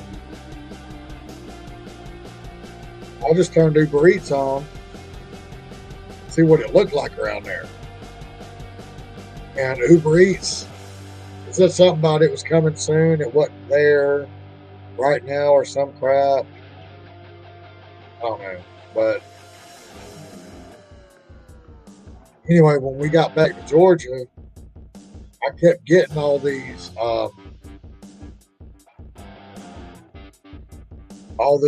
quests to do down there in Alabama, where I just turned it on one time.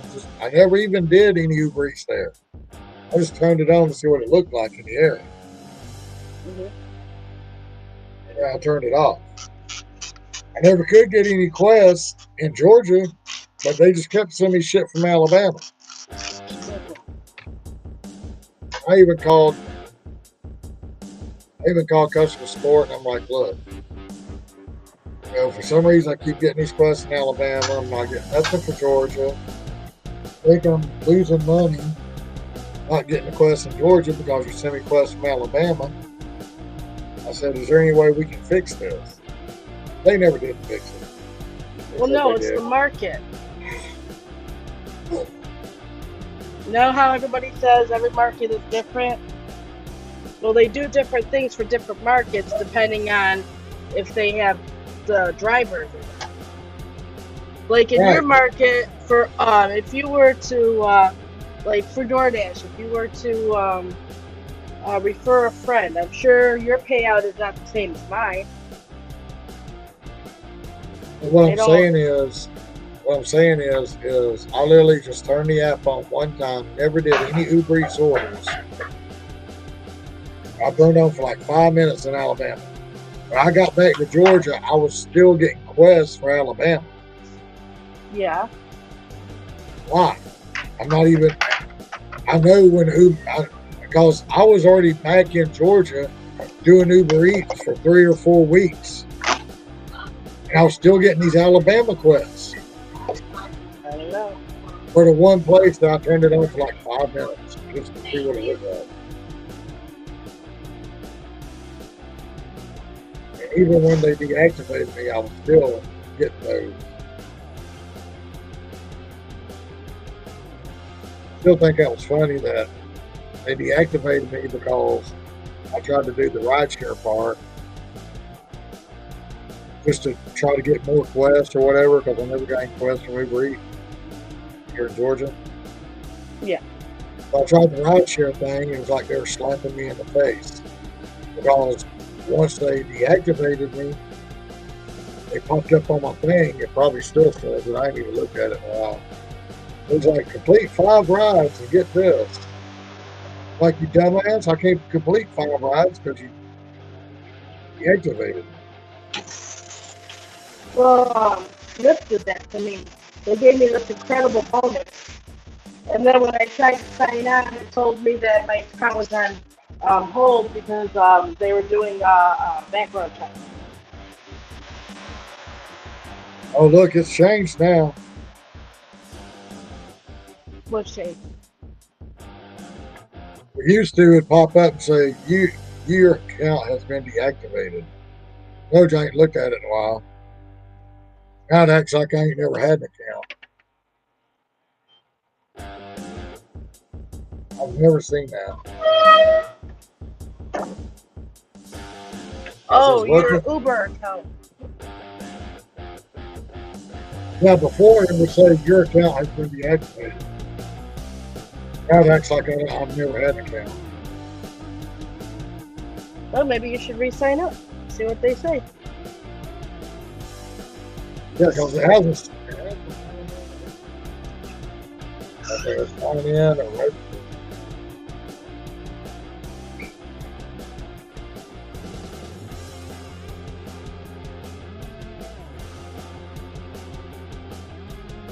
Well, I'm still making my money with DoorDash. I'm like, fuck you, buddy.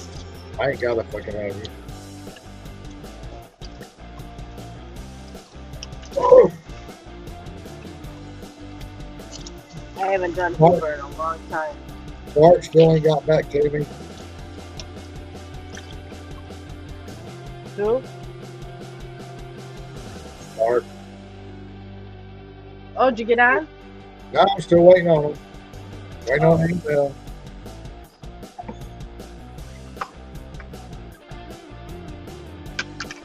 Like I texted Curry 3 times in the past week and a half. Only got one response that said, as soon as a person comes available, they'll get in touch with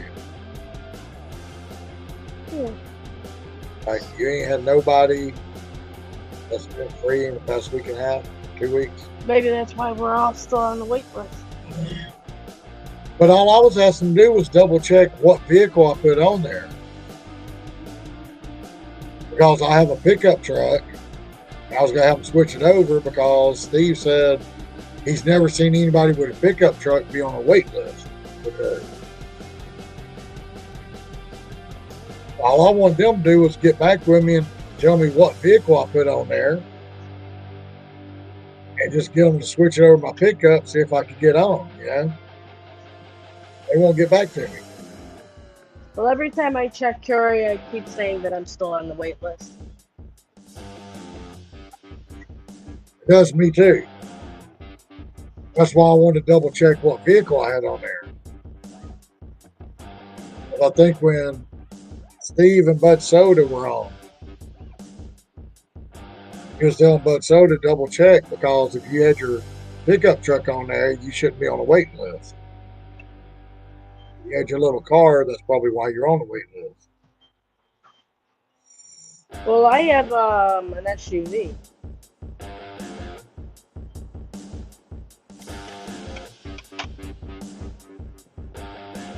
So, I mean, I don't have a lot of room in the back right now anyway because I got all my stuff for Spark in there and I've been doing Instacart.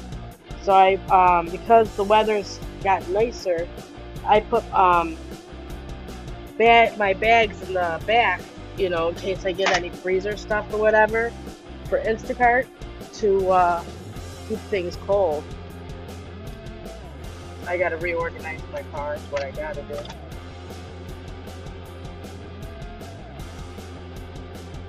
Every time I organize it, I end up doing other things, and then my car is a mess again.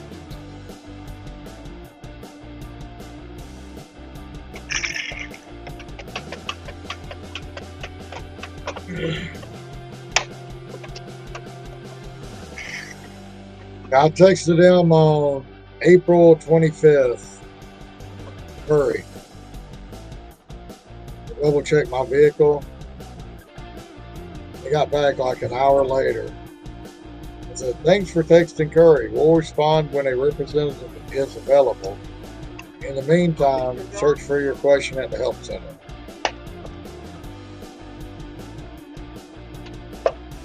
That was on April 25th. Steve said this is their busy time, but it seems like everybody's waitlisted, so I don't understand why it's their busy time.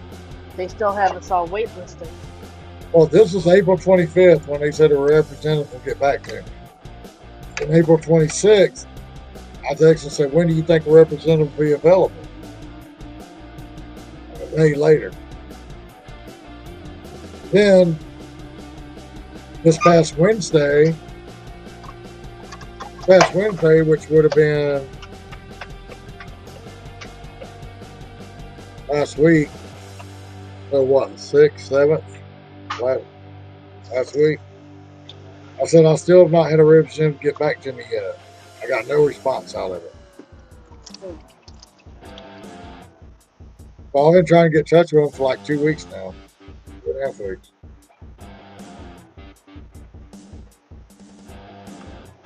Then when I saw that one guy on Steve's thing for that Metrobi thing,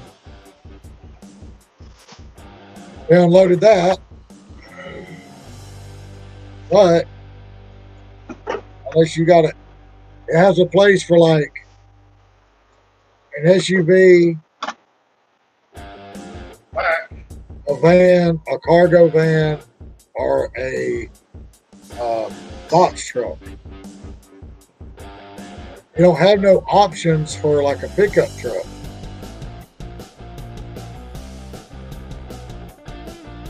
So I couldn't get on it.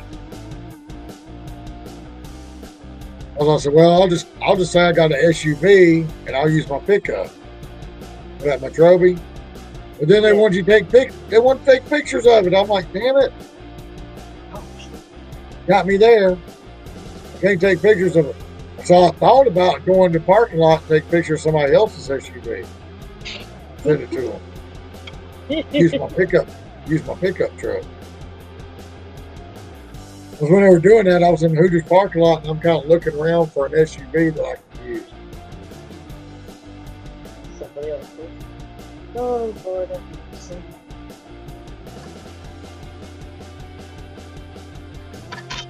If anybody ever said anything, I'd be like, yeah, SUV's being worked on. Got my pickup right now. How long that lasted? Is it going to get done? Oh, never. Yeah. Anybody ever, see how long it goes before they report me for not having the SUV.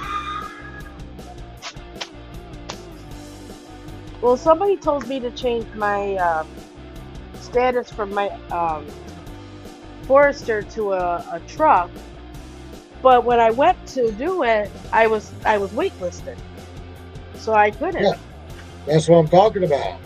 I know. That's what I'm saying is that I couldn't because I could have before because I wasn't waitlisted, and then all of a sudden I became waitlisted. That's what Steve was talking about when he was on with him and Bud Soda were on. Because since Steve was not on the wait list, he could see a whole bunch of shit that the people on the wait list can't see. Bud Soda's like, yeah, I can't see what vehicle got or anything. And that's when Steve told him, he's like, you'll probably get a quicker response if you text them. And when I was listening to all this, I went ahead and went over there and texted Curry and left the messages. And I guess I'm going to have to email them and see how long that takes, because they're not getting back to me.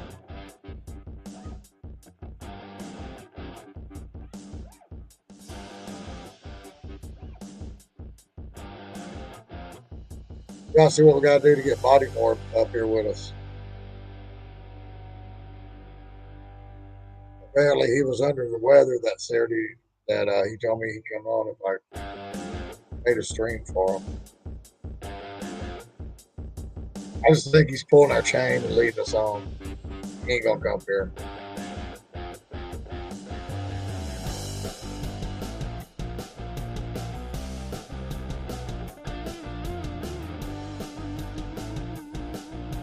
That's okay, Body. Stuff in the works for you, brother. If I go to the gig conference, I go live. My grab you by the arm, by the neck, and be like, "Hey, everybody, this is Bodymore. This is what he looks like." I get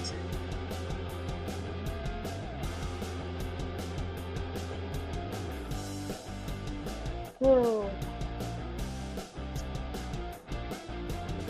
That's been a long week.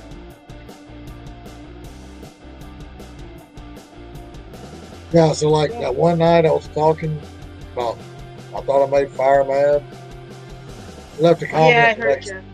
Yeah, he left a comment saying he was working days. I was like, okay, I thought you. Well, I was like, I guess I thought you were mad at me because you just up and disappeared. You didn't say, "Hey, I'm working days now" or nothing. Just up and Didn't I disappeared. tell you that people probably changed their hours, and then they were probably sleeping? Yeah, I just figure I just always figure I pissed him off. So No, don't ever think that. I'm used to being an asshole. So Against federal DOT law, to have alcohol in a commercial vehicle. None of them do that. All the drivers come in here for alcohol. Yeah. I'm used to pissing people off. So If it was less it's like my job. Wait, little baby. Wait, little baby.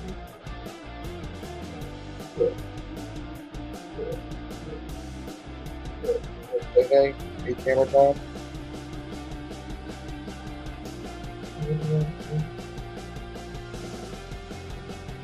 Everybody.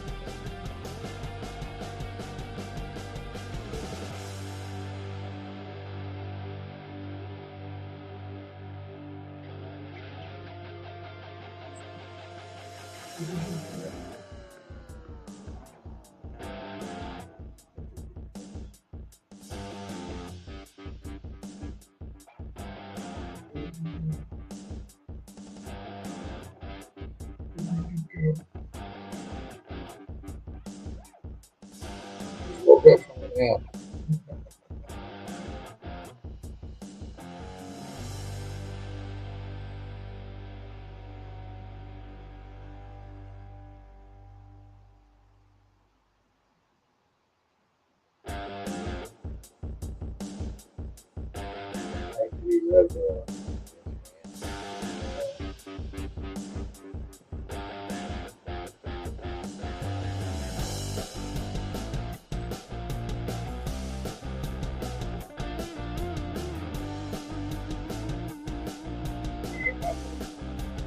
What a cutie pie. Go down, I gotta go out there. Okay. Oh. Been laying in my lap all this time. She finally woke up. No.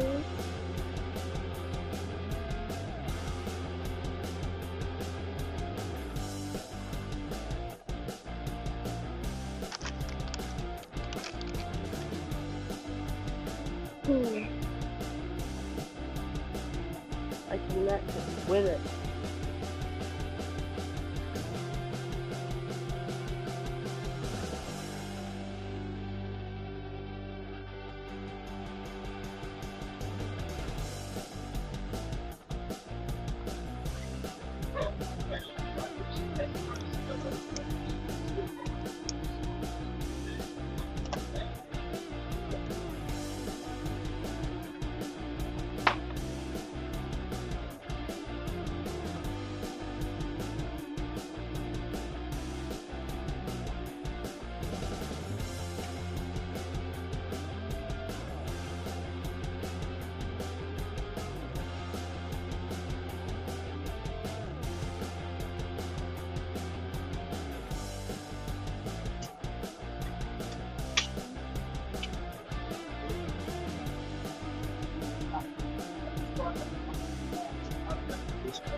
I do think sitting in that car and getting in and out of that car all day is taking a toll on my back.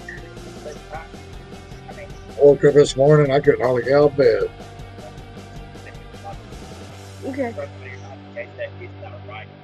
Okay. Thank you.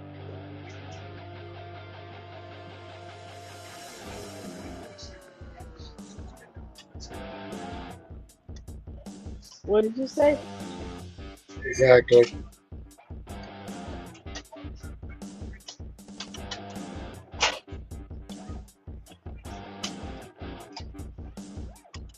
So I think getting out of that in and out of that car all day and sitting in the car is taking a toll on my back. You should invest in one of those cushions. Yeah, because I I have went one and for my car. I got up, get out of the bed, and I couldn't hardly get out of the bed. My back hurt so bad. Yeah, when my back hurts, I have heated seats, so I usually throw the heated seats on. No. Just the sandwiches right behind you. Yes, sir. My wife wakes me up. My wife wakes me up because my son-in-law wants me to go help him go pick up some beds and stuff somewhere. I go to get out of the bed, I'm like, oh shit. My back hurts like this, you want me to go pick shit up?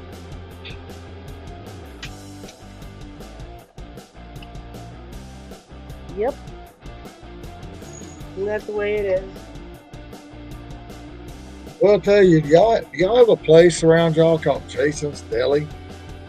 No. I think you asked me that before. We went and ate there today.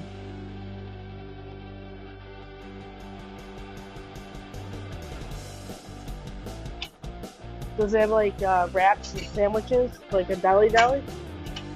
Yeah, it's got all kinds of crazy shit, but I ordered the, I think it was called the Texas something potato. Basically, it was a baked potato with cheddar cheese and like barbecue brisket in it. I don't know if this picture will actually do justice for it. That one you're standing next to? What I'm showing right now.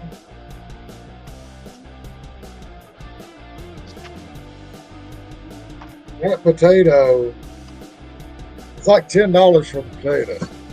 But when I tell you that potato is like this damn big, I don't even know where to get the potatoes from. Freaking huge.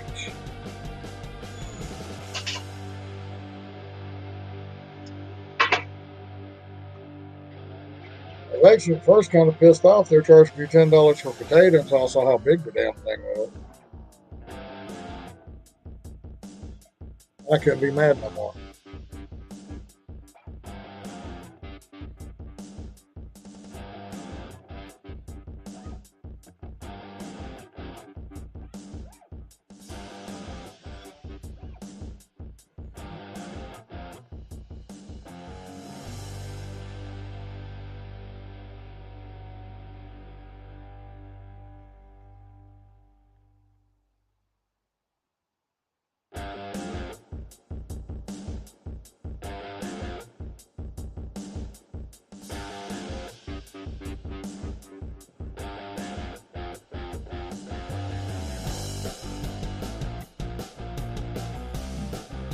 So when I finally decided to join food, I now had a verification code. I had my white belt. And so started, I had all this stuff, right? So I'm like, all right, cool. So I get to Kung Fu, and I would leave my gear on and ride home. Sometimes if I had some like extra change, I would stop at one store that I would pass going to. I was wondering, you know, it was grab like 25 So they're talking about the right? that It was law a in New York. bag of chips at the time. So a bag of chips was like 25 cents. I can't wait when I go down to New York to see if my app changes. Because apparently with DoorDash they have to show the miles and they have to show the full payout. Yeah, but once you got down there, you might have to do like a whole update to your app so that you can actually go in there and pick and choose how many miles you want it. Like you don't want no I think orders. it choose miles anyway. No, but I'm saying like apparently they got DoorDash, whatever.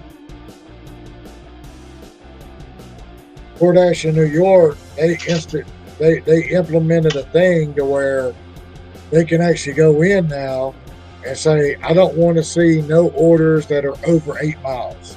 Right. So all them those won't even come on your screen. Yeah, I think a lot of those. I think that law was set up mainly for the ones who do ride bikes, so that way they're not getting orders. You know, like incredible, like 7-8 miles, big distances, because they're on bikes. Some people do it on scooters. Some people actually do it on foot. Well, I guess they're trying to get rid of the people who do it on foot, but still. Now, did you see that video? Which one? The one where they were talking about trying to get rid of the feet people? Yeah. And that was crazy. Yeah, how, there like, was a girl. they said Huh? one person contacted support. Support said, well, I'm going to take you from a foot person to a bike person, and they start getting orders automatically again. Well, I saw a video, and I wish I remembered this girl. I'm gonna have to see if I can find it. She signed up for DoorDash, right, on a bike, but she did. But she got onboarded before she got her bike, and so she did the whole video, walking, taking the bus, taking the subway to the customers' houses. I gotta find that video. That was a while ago, but it was pretty cool.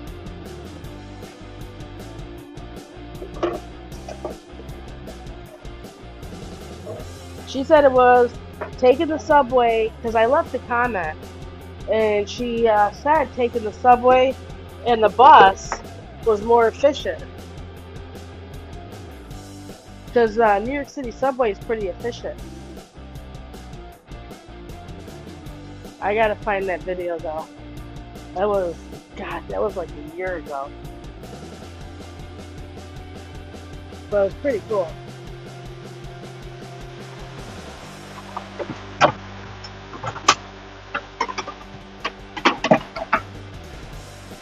That's like I saw. I mean, this really don't have nothing to do with what you're talking about, but kind of reminded me of it. Yesterday, he's talking about the girl taking the subway and the bus and all this, but really, I saw a video one time, and I don't know.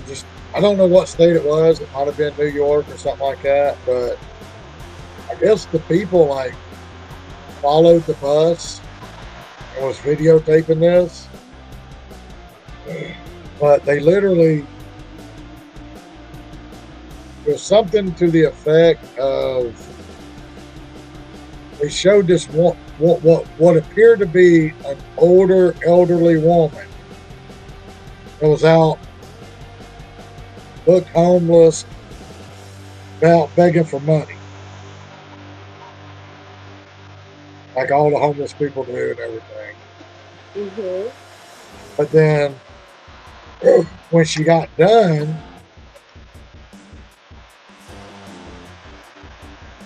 it showed her get on the bus, and I guess they followed the bus because they'd seen her do it before. Yeah. And she got off the bus and went into like a bathroom kind of thing. And when she came back out of the bathroom, she had like a big bag full of fucking clothes and shit. And she looked like a 18, 19-year-old girl and walked up into an apartment. So I guess that was her way of making money, and she didn't have to work for it. She just sat there all day and begged for it. Crazy shit.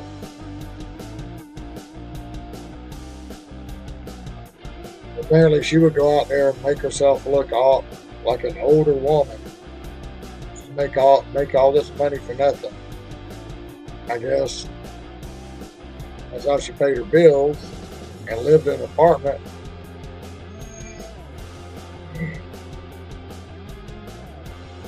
She didn't have to tell Uncle Sam about it.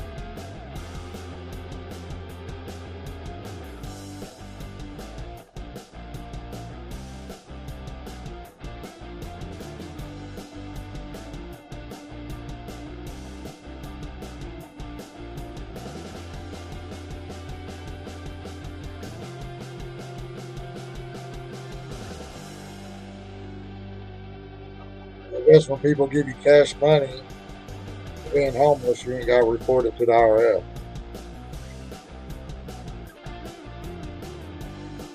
You don't have to report any cash money that you get from the IRS. I mean, you get cash tips. Do you report it? But it's like my uncle. Oh yeah, I report everything to the IRS. Including your cash tips? Oh yeah. Yeah, I bet you do. Anyway, my uncle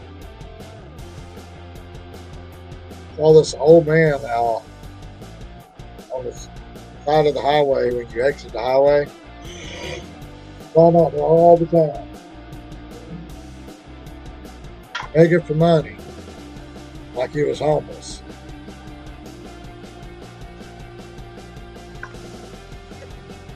He saw him up at the store one day. He said, "You make good money out there doing that?" He's like, "Come here, step outside." They walked outside. The guy sitting there with like a $40,000 brand new truck. He's like, "Yeah, this is my truck right here." He's like, "I paid cash for this truck, standing out there on that corner begging for money."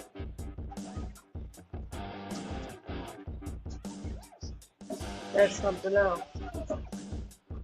Yeah, apparently he had a house that's paid for because I guess before he retired, he had a good job or whatever. He paid his house is paid for, and he lived in a house. But then he just go down there every day and stand on the corner of the highway and beg for money.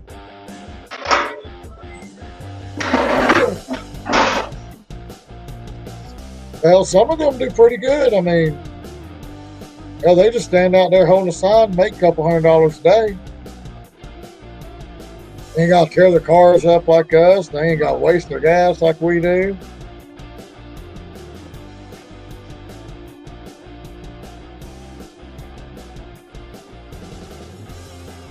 Then again, I've come to realize that a lot of homeless people are also real bad on drugs. And that's why they can't get off the drugs. That's why they can't hold a regular job. I'm not making excuses for nobody. I come home, drink my beer every day, but I still go out and work, pay my fucking bills. So.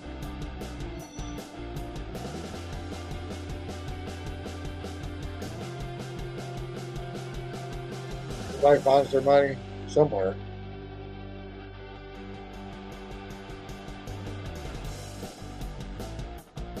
I just feel like being homeless is a choice. Look at it like this. At least they're not stealing nothing from nobody else.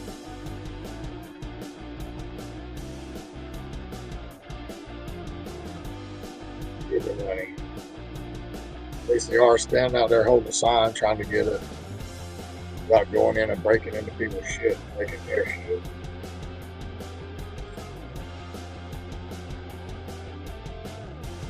I guess it's like everything. You can look at the good and the bad. You can make a bad out of anything.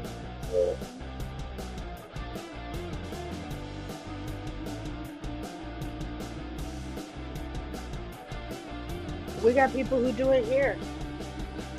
They go out to the truck drivers and ask for money all the time.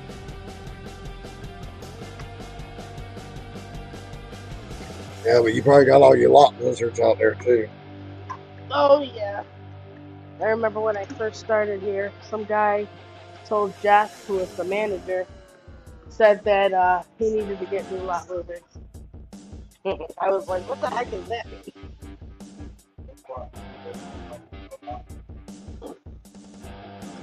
I guess he was getting tired of seeing the same old ones every time he came in. Oh, heck yeah.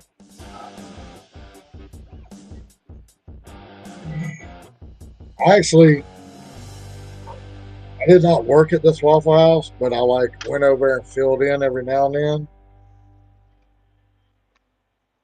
And at that time, there was like a little shopping mall that didn't really have nothing in it. That's where all the truck drivers park their trucks.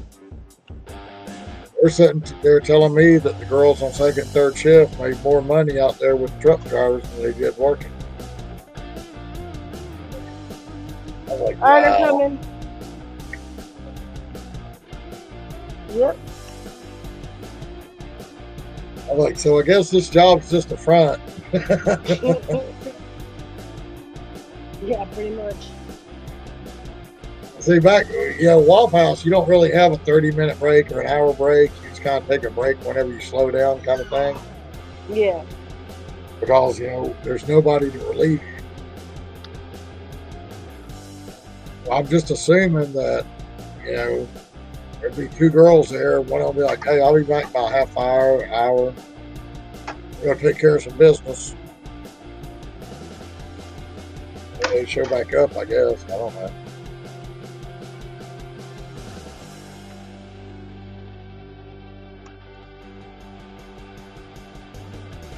Well, somebody's like, yeah, they make more money in the parking lot than they do inside the store. Hey.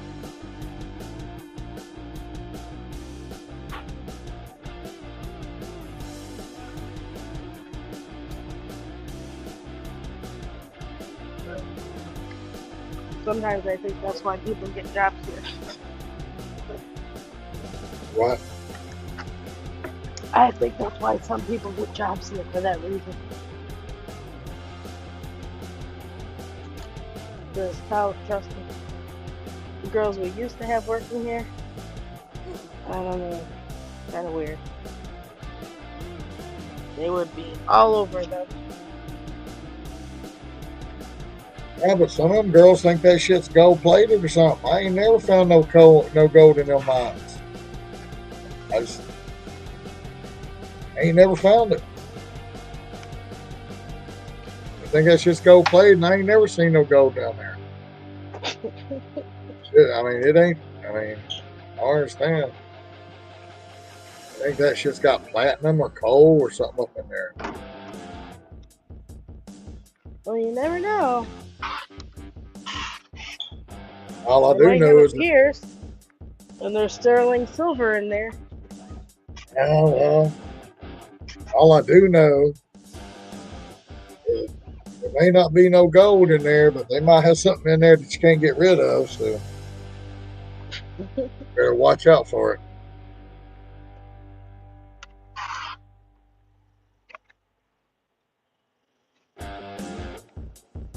Like, yeah, I didn't find no gold down in there, but I got this suitcase I carry around so I can hold my herpes I'm going to keep for the rest of my life.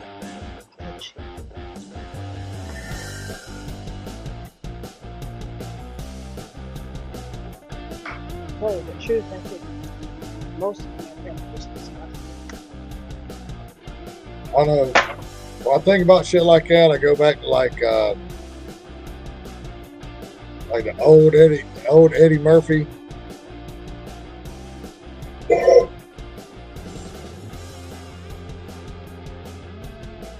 Old Eddie Murphy. Back when he was real big. He was on stage and he was talking about, it might have been his Raw album. He was like, yeah, we had the herpes. Like, you just keep that for life. You just carry that shit around like it's luggage. He said, now we got the AIDS. It's back when AIDS was big. Said, yeah, now we got the AIDS. He said, that's just killing motherfuckers. Ain't he got to carry that around. They just get it and they die. He said, what's going to happen next? He's going to stick it in there and dick's going to blow up. And you're like, oh, honey, I think we got a problem. There's something you forgot to tell them?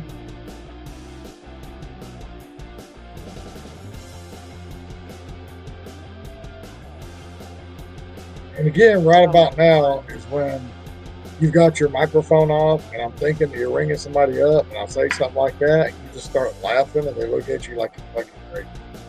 Yeah, like they are. I'm like, I know she can hear me, and when I say something like that, she starts laughing, and just like customers just kind of stare at her like, Shake okay? my head. Oh god. Too funny.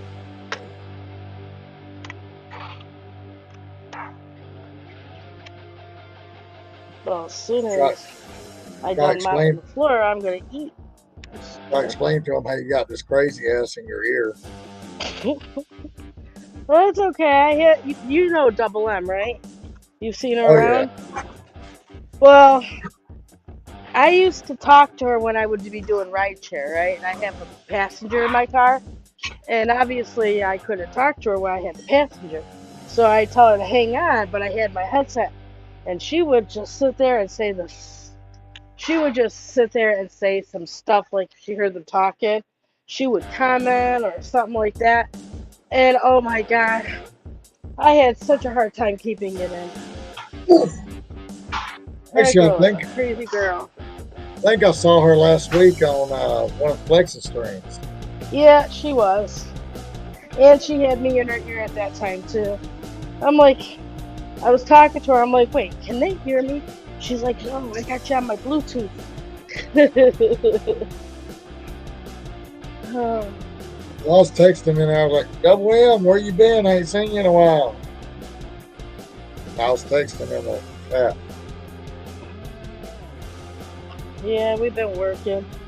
She did a roadie tonight, going 23 miles. She had to take a table, and it was like a picnic table. She's got a trailer, so it was like a picnic table with a bench, and she had to take it 23 miles. Well, it turns out it was damaged, so I told her, I said, I think it was probably the floor model that they were trying to give to the customer. And so they refused the delivery, and so she had to take it back. So they paid her $50 to take it there and $50 to bring it back. That's the kind of money I need. She's like, Lisa, I just made $100. Go there and That was back. pretty cool. And she only did one order. That was that one roadie order. I did 4. I only made like 55.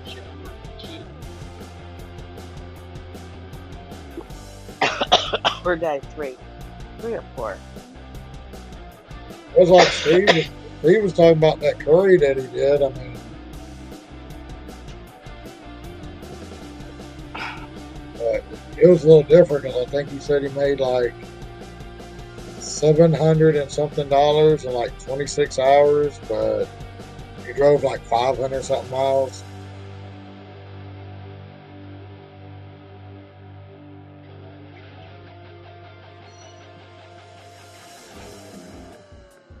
Which, I mean, 500 something miles, it's only probably a tank and a half of gas for me.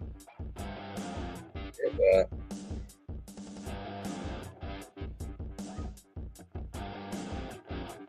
I think $60 worth of gas, $50, $60 worth of gas to make 700 something.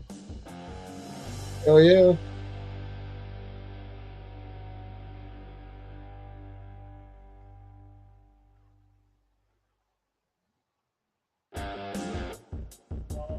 We lose body? Or is he still in here?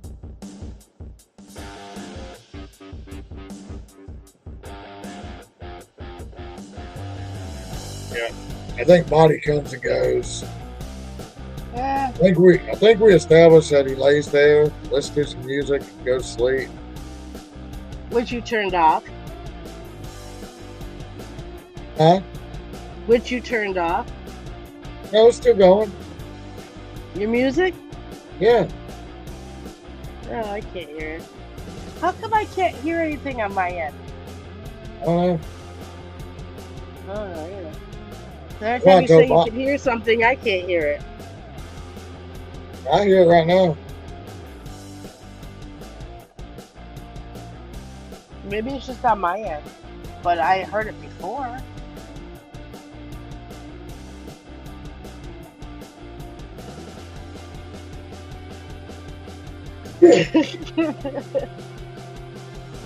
I Yeah, don't know. that's why I made the comment earlier that I actually started the music before I ever started my live. And I actually remembered it this time. Yeah, I remember. I heard you saying that. I actually went over there, started music and everything, and then started live.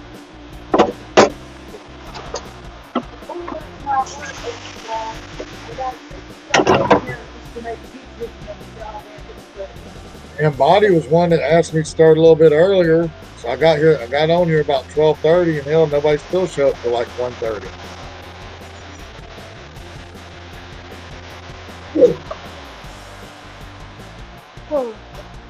Like hell, even when I get here early, y'all still don't show up till later.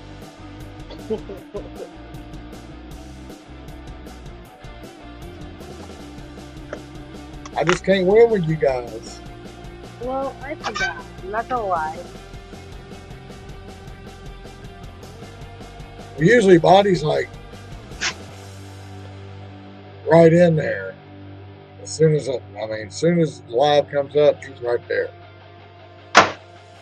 He showed up like 45 minutes after I started my live. I was like, "Oh, you are here? Okay."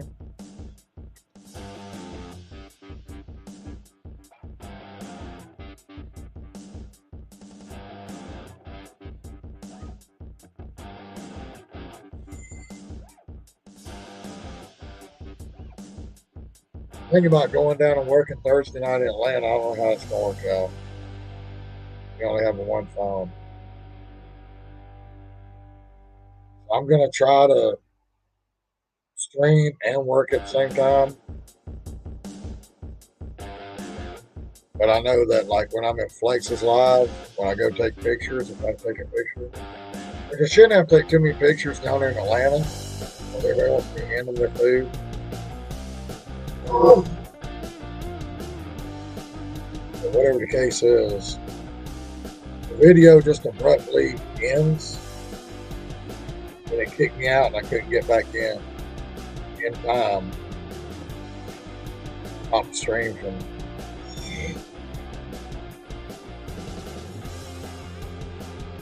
Because I think that if I get kicked out, but you're still in, I'll be able to come back in. Kicks me out, but I'm not in here and I'm by myself. Kicks me out, I guess it ends the stream. Why would it kick you out? Well, because like I know when I'm on StreamYard on Flex, sometimes when you take a picture of the food and you're working, it'll kick you out of the StreamYard. You have to come back in. That's true. It does kick me out a lot.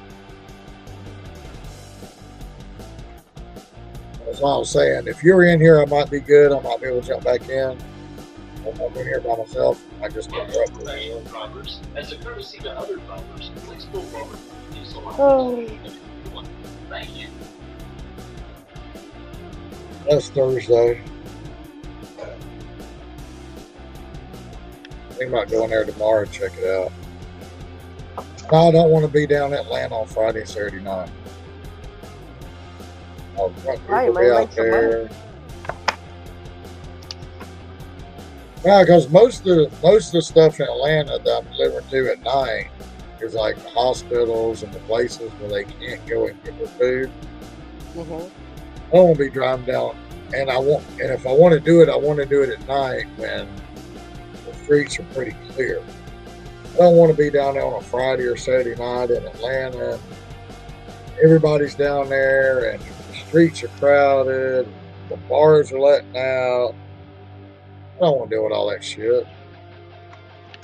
Somebody's got a gun, acting stupid, whatever. I'd rather go down there and see how it is during the week, see if I can make me some money while everything's chill.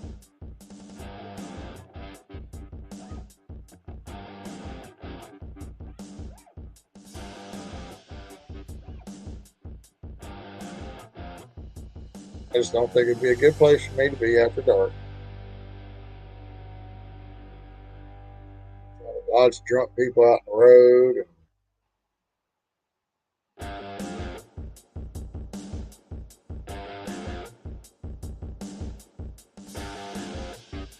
I just don't want to deal with all that.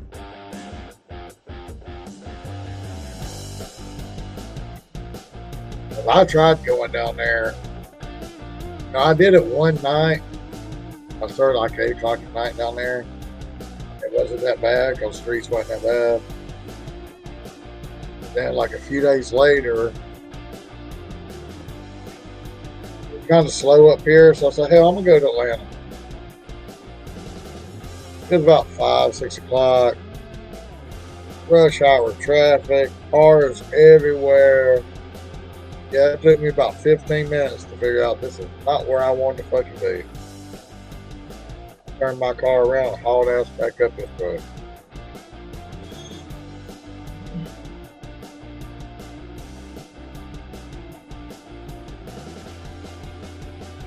I took one order down there. I was in traffic on the highway, get off the highway to get it, and then it wanted me to get back on the highway, which was bumper to bumper,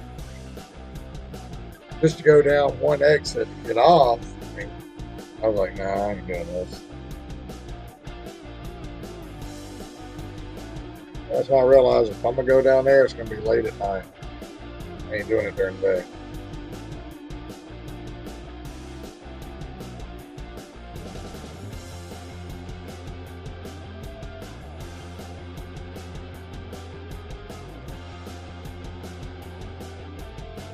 Sorry, I missed whatever you said. Yeah, of course you did. I get asked the stupidest questions. So, future reference, when Alicia's microphone goes off, my mouth goes shut, because I'm not going to repeat it every time she comes back. Well, what would you tell somebody who asked you, where do I put the diesel? Where do you put what? Where do you put diesel? Well, I'll be like, well, I mean, you don't know where the diesel goes, maybe you don't need to drive the truck. Is it in your truck? But see, again, I'd be that asshole that would say, okay, you see the little container that says DEF? Stick it in there, brother. And when you see the big container on the side of your truck that says diesel only, throw your DEF fuel in there. Oh.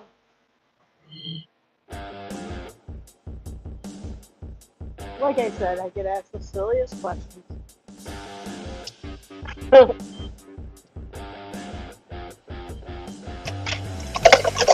I mean, seriously, if you don't know where diesel goes, when did you start doing this job?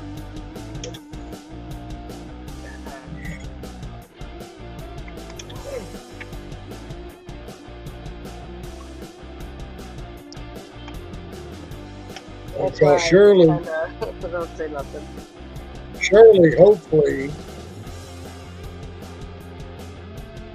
somewhere down the way you had to go to like some kind of truck driving school, and hopefully day one, they were like, okay, this is your door, this is where your diesel goes, these are your tires. Give them like idiots 101. How do you open your door?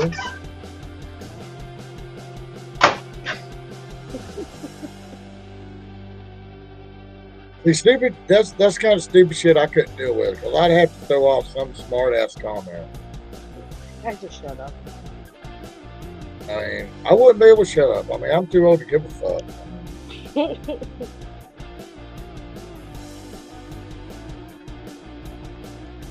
If somebody pop off say, well, I'm going to talk to your manager. I'll be like, well, here, you want me to write the phone number down for you? She'll be here at 7 o'clock in the morning. Here's her name. Here's her number. My name is Tommy. You see it? Make sure you get it right. I don't want you to say my name wrong. Let them know I'm the one you're calling the bitch about.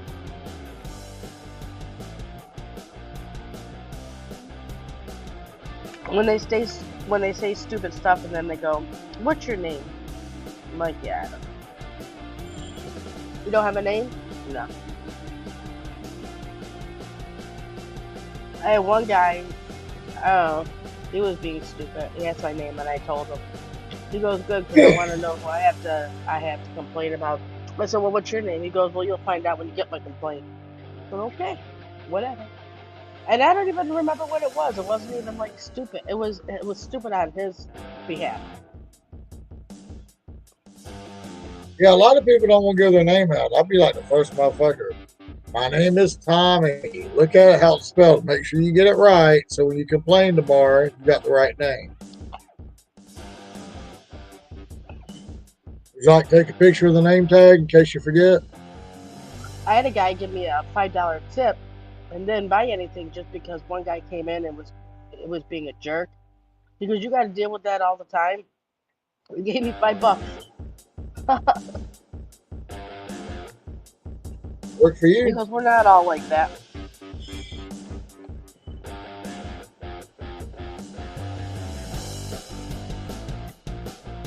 That one guy that came in like 3 or 4 weeks ago that was giving you a hard time. That's a daily. No, this was last night. Yeah, but that one guy, he just kept being extra and left and came back in.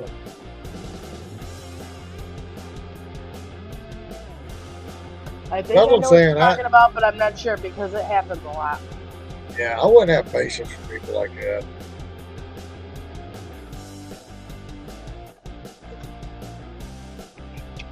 I wouldn't have a job very long, you know that.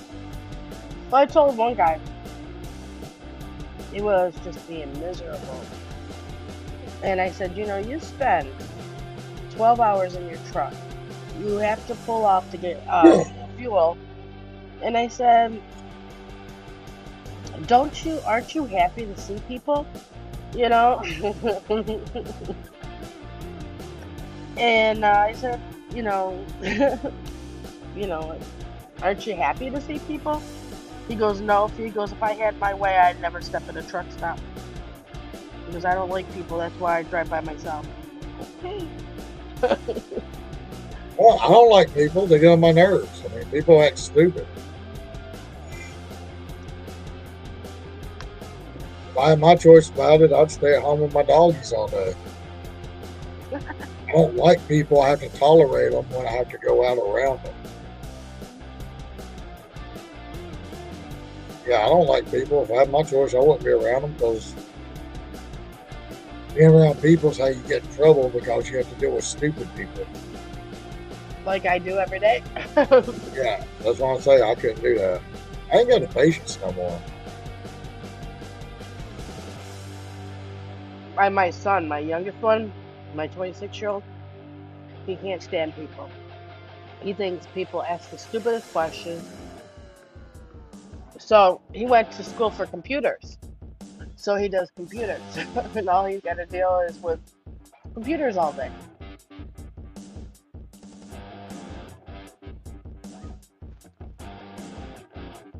He worked for Panera, but he was a delivery driver. Yeah, he couldn't stand. He's first one to tell you how he just can't stand people. And I don't know if it's a thing about getting older or what, but like,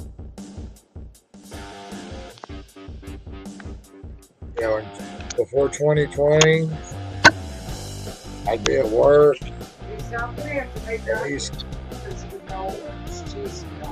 These people would bring this kid in, they'd be screaming and yelling and acting all crazy and acting out. I look at my manager, I'm like, I can't deal with this shit, I'll be back. I'd walk out the back room, go outside, smoke a cigarette. Like, let me know when they get that kid under control or get it out of here, one of the two. Like, even when I go to a restaurant, I'm like, I would not bring my child in here to show their ass like this. Can you please get your child under control? Or I have to leave. I mean, it's like I've got a 4-year-old grandbaby. But she's not going to act like that in public. I mean, like my older grandkids. They might talk their mom outside their head, but they know they don't talk to me like that. I put them in place real quick. They start to talk all crazy. I'm like, who the hell do you think you're talking to? Because this ain't your mom. They're like, oh, sorry, Papa. I'm like, yeah, you better get your shit straight real quick. I ain't putting up with that shit.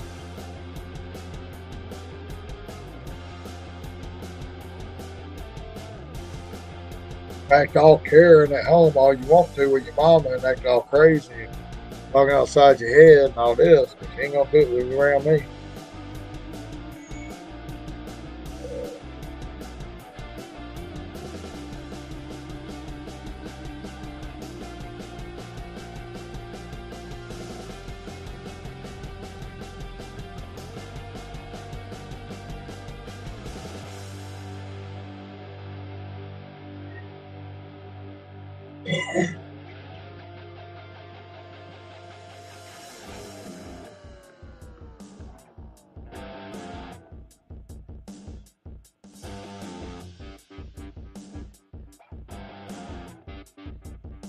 A week from Saturday, not this Saturday, but next Saturday, 4-year-old's got her birthday party.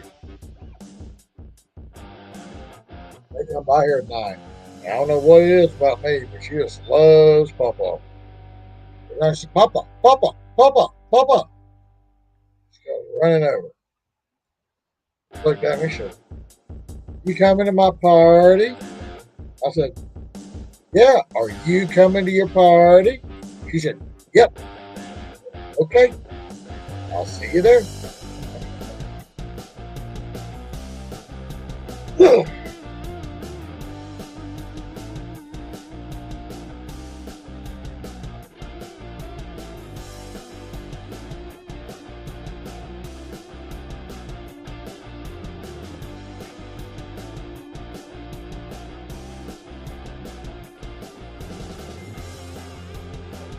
I was on mute again. That's not going to go quick. But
right.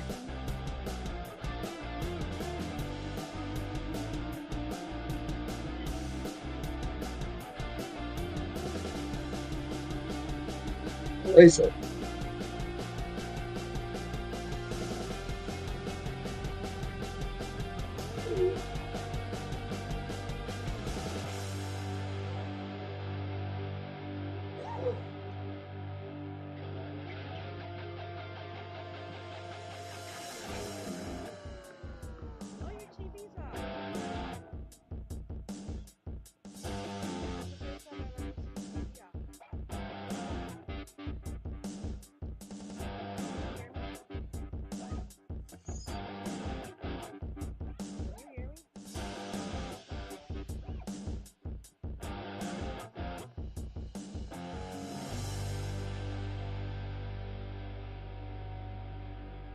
You know?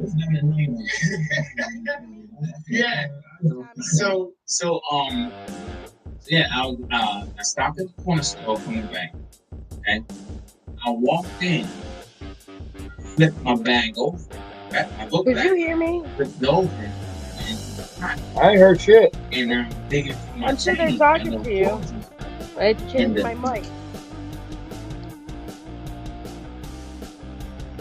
Yeah, you wasn't saying nothing. You wasn't muted, but you wasn't saying nothing. Yeah, I was. Let me try my headset again. I'm wondering if it's the Oh, you headset. might have been saying something over there, but you wasn't saying it over here. Can you hear me now? Yeah, now you're really loud. Yeah, shut up. I mean, before you sound like you were like 10 feet away from your mic. Now you sound like you're right in front of it. I have it wrapped around my neck.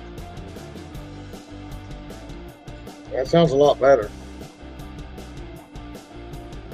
You know, Double M was telling me earlier she couldn't hear me too, and I was wearing the same one. I think it's going. Yeah, because a lot of times you were saying stuff tonight, and I'm like, "You what? You what?" It must be going because, like, I had my headset on for an hour and a half, and the battery was already dead. Yeah, see, Body said it sounds way better now. Oh, Body's back. Just to, Body more? Yeah, he just comes and goes when he wants. He might go to sleep, wake back up. Who knows? All I know is he was supposedly sick Saturday night. Saturday night when he was supposed to come on stream and he never showed up. Yeah. He could have been sick. Yeah. You never know. Yeah, like all night tonight, it sounded like this right here. I was trying to struggle to hear you. And now you sound like you're right here. You don't have to scream at me. Oh, that's the difference. You're like so much louder now. That is weird. Very weird. So wherever you have it right now, that's where you need to keep it. Around my neck. Oh, that's where it needs to be. And it'll last maybe an hour. It's so much louder now. We can hear you so much better. But you know, last week, I was sitting here talking away. And you just up and left.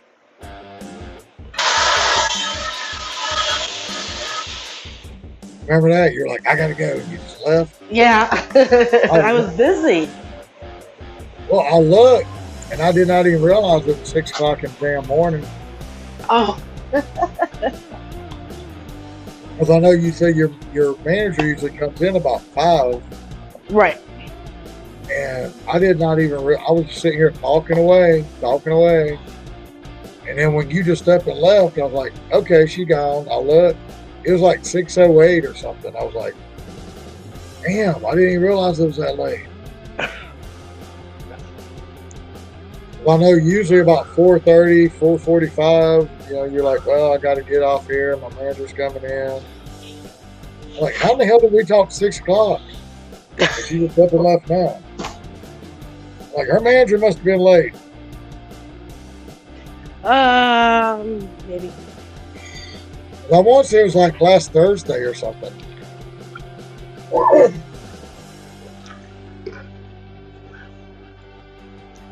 But Mr. Body will let us know exactly when it was because he keeps tabs on all that. He's got like a little spreadsheet. You leave Body more alone. I'm saying he's good on stuff like that. Got a spreadsheet. You're such a crazy guy. Yeah, he's like, yep, Tommy, you belched 45 times last Tuesday on your live stream.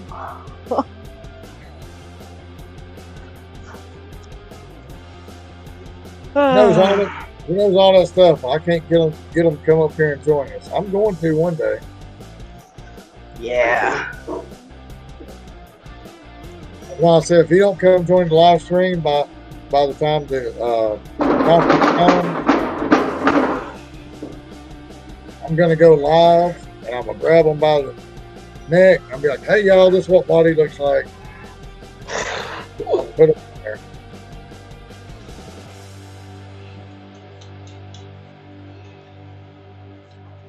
Well, even if he came up, Huh? even if he came up, he doesn't have to show who he is. Yeah, that's what I tried to tell him. You don't have to put his face on camera. Nope. Just come hang out with us. It's nice to have extra conversation. That's what Roy was saying, that you got to get more people up on your panel. Yeah, but it's such a late stream. I mean, Yeah. just so y'all know, she's in the bathroom right now. How can you tell? Because you're echoing. Oh yeah, I'm sweeping. Oh. I wasn't going to tell them what you were doing in the bathroom, but I knew you were. I'm not doing anything, mister. I'm sweeping.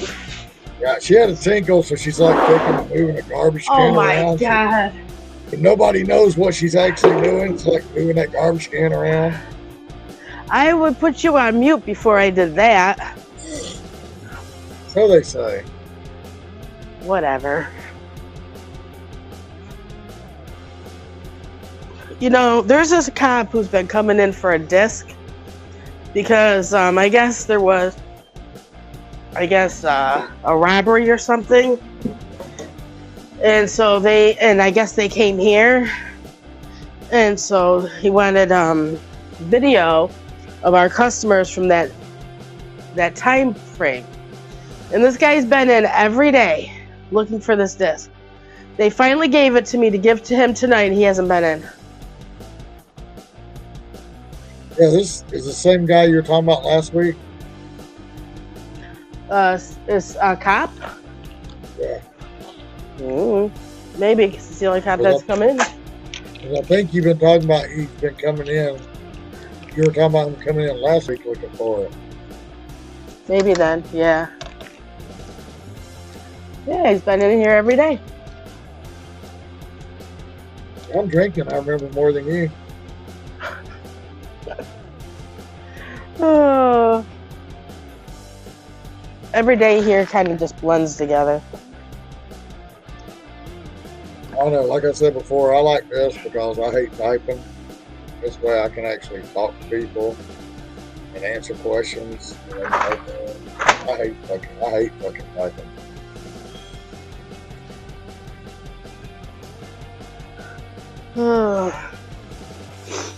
Be doing that. It's only 3:30.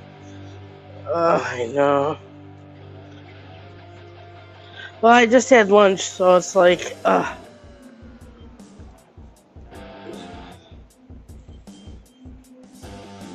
you really hate it when time goes back and it goes from 2 o'clock to 1 o'clock. You got to work an extra hour.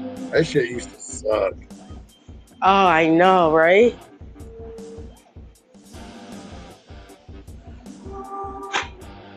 You know, I haven't worked at daylight savings time in a while. I remember I was working third shift. This one girl left. She only lived like 3 minutes to work. And she's like, well, it's only fixed to be 2 o'clock. I can go home and get me some sleep. Get up tomorrow and do this, that, the other, da.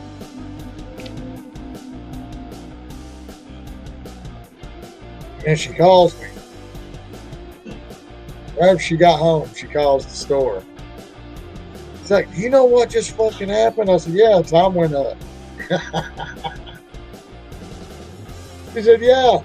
So now I just lost an hour's sleep because it was 2:50. I think she said it was 2:55 or 1:55 when I left work. And now it's 3 o'clock. I lost a whole hour coming home.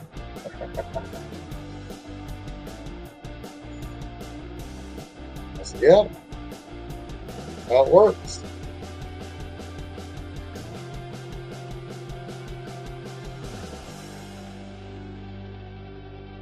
Wake up, body.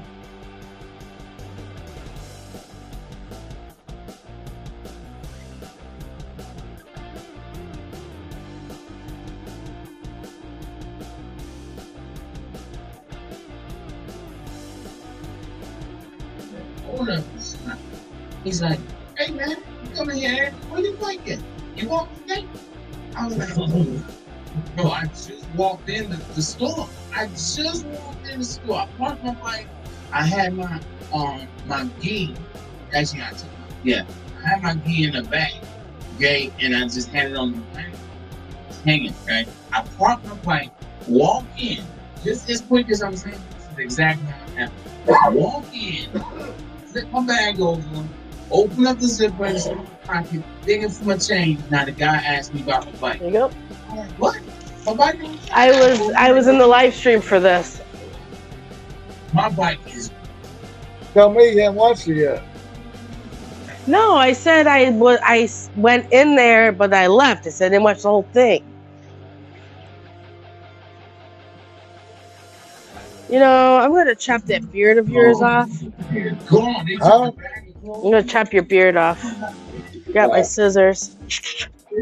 On the bike. Yeah, UDM was talking about how his bike got stolen.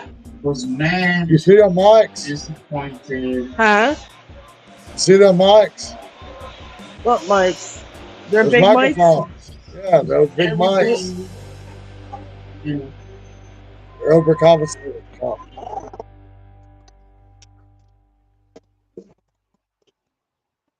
I think that was some stupidest shit I ever heard. I hate this.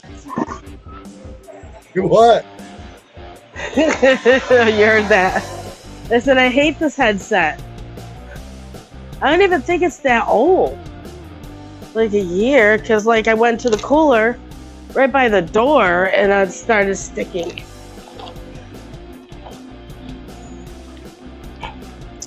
But I like this kind of headset. I like that it's around my neck and I can forget about it. Yeah, it sounds a lot better. Yeah, but it'll be dead in an hour. That's what happened with UDM's his live stream today. It died. He started it at 3, and at 4:30, it was like telling me that to charge it. See, that's what happened with these.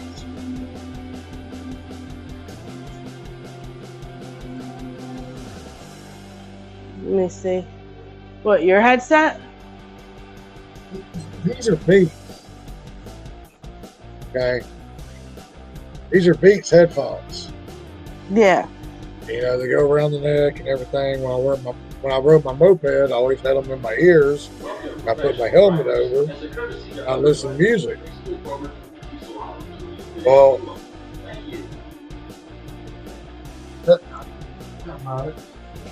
Are those wireless? they're doing.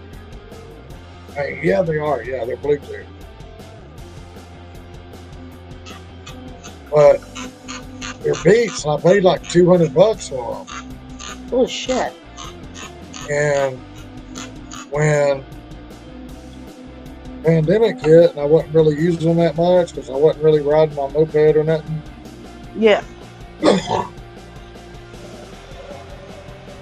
Yeah, since they wasn't getting charged all the time, that they lost their battery life. So Well, I like charge mine now, all the time. so, well, I guess it's a 50-50 thing. Like if you charge it all the time, it might lose battery life.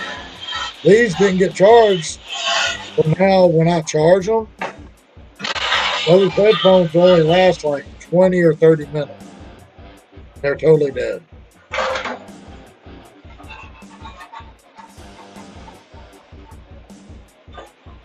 I think Double M has a pair of those like that.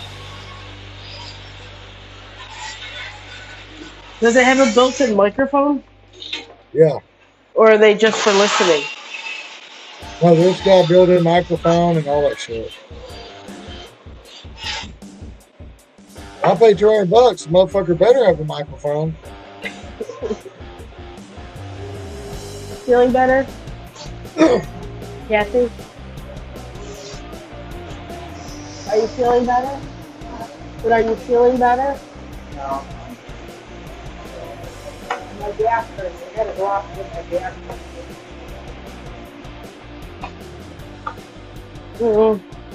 She's not feeling good today.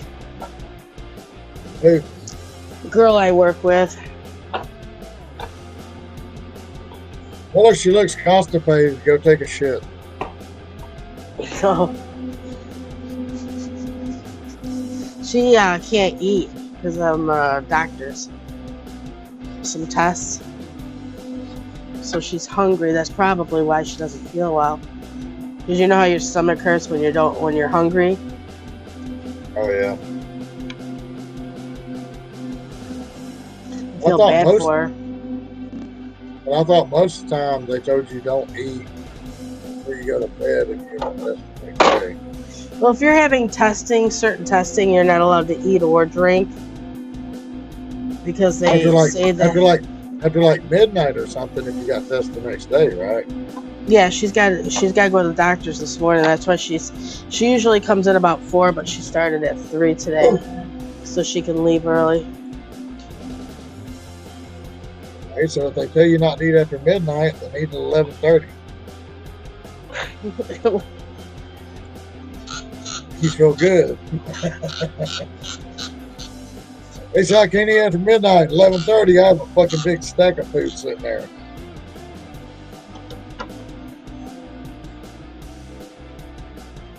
My son does intermittent fasting. I don't know how he can do that. The only time I did, I fasted like that is when I had COVID, and that was because my body just didn't want to eat. I didn't have the strength to eat. Yeah, when I had it, I just stayed drained and tired. All I want to do is sleep. Yep. Well, I didn't really feel sick. I just felt like ran down and had no energy. I didn't really feel sick. Oh God, I had a fever for 3 straight days. I was sick. And then the next 2 days, because I slept for 3 straight days, I couldn't sleep for 2 days. I tried sleeping pills, I tried everything, and I couldn't fall asleep. I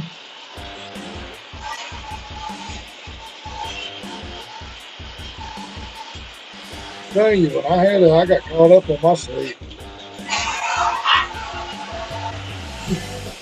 But I didn't realize the toll it takes on the body. I felt like I caught up on my sleep for the last 20 years. But like I said, I'd go sleep 4 or 5 hours, I'd get up for an hour. All I want to do is lay back down for 4 or 5 hours and get up for an hour. If I was up over an hour and a half, I felt so tired, I just wanted to lay back down. All right.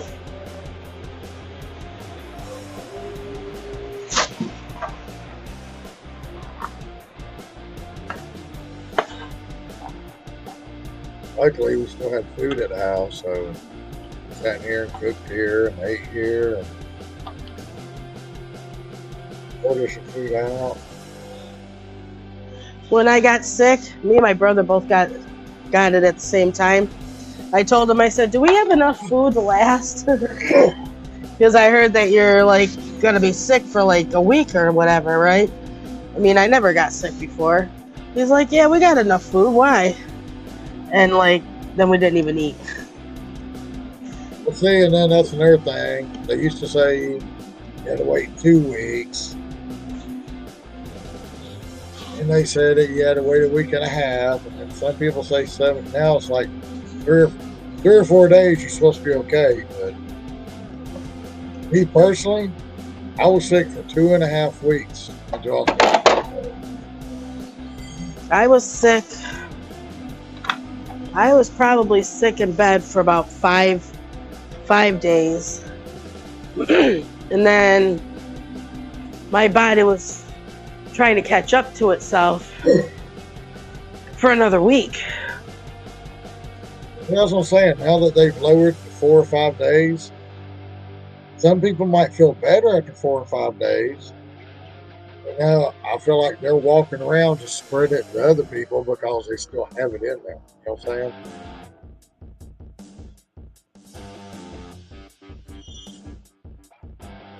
Because I guarantee you that 2.5 weeks that I felt like crap, I guarantee you if I'd went out 4 or 5 days later, I didn't need to be out there. According to them, we could go out.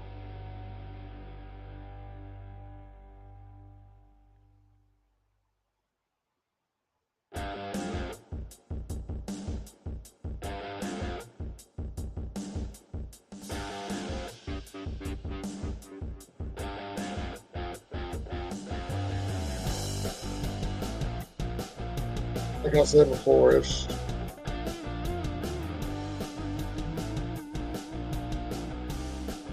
think it's like anything else, like the cold or the flu or anything else. I mean, whatever says, you don't have people coming on TV saying how many people die from the cold, how many people die from the flu every year.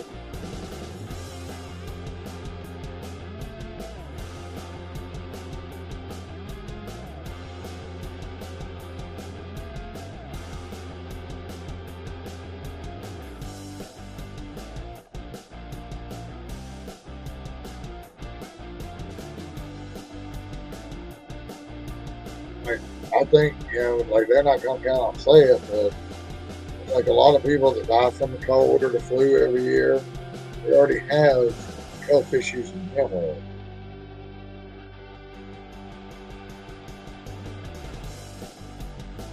All they ever show on TV is the people that were in great health.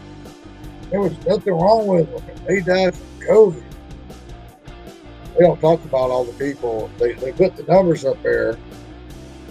They don't talk about how many people actually, those people that died from it, actually had health issues or this and the other.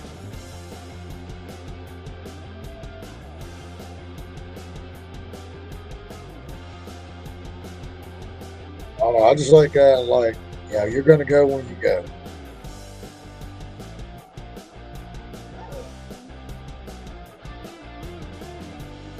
It's time for you to go, you're going to go.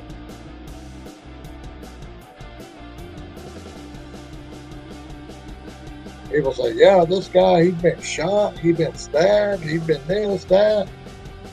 He went home, laid down, had a little cold, and didn't wake up. It happens. I mean, body can only withstand so much stuff, so after you go, you're going to go. I've heard some people be driving down the road, have a heart attack, crash into somebody.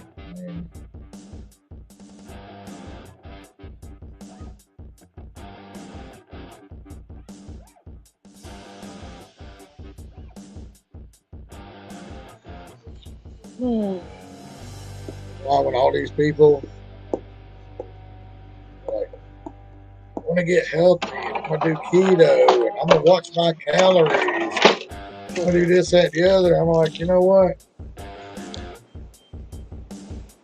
You do all that, and I might outlive you. You might outlive me, but you know what? You stay healthy and do your keto and all this shit. And I'm going to smoke my cigarettes, drink my beer, and I'm going to eat my steak. And I'm eat my greasy ass hamburgers. I might end up outliving you. Who knows?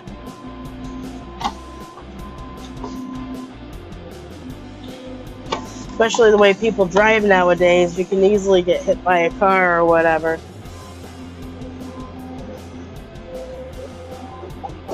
Every day. It actually, I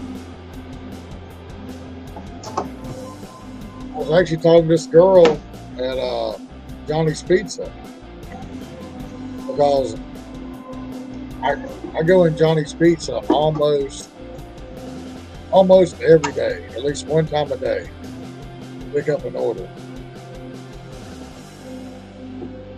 And I hadn't seen her in there for like over a week or better, maybe a week and a half.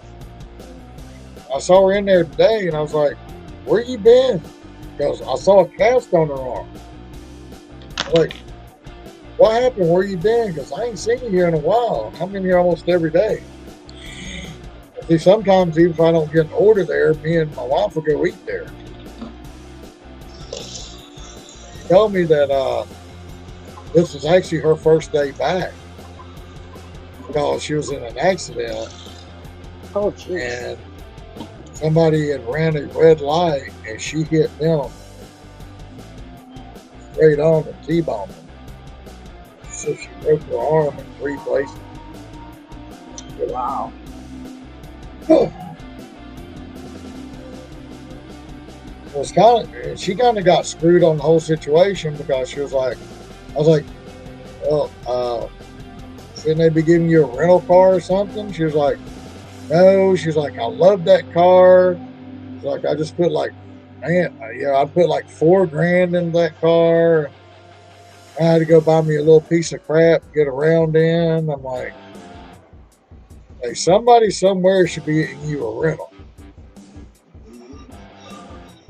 Now, I just don't think she was pushing enough or whatever. But, you obviously wrecked into them because they ran a red light. So it was all their fault. Their insurance company should be getting you a rental car. Oh, heck yeah. Yeah.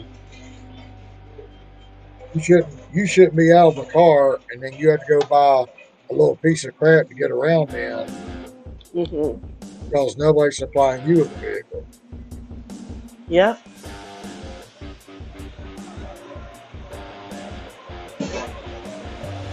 I told her, I said, you need to look into that.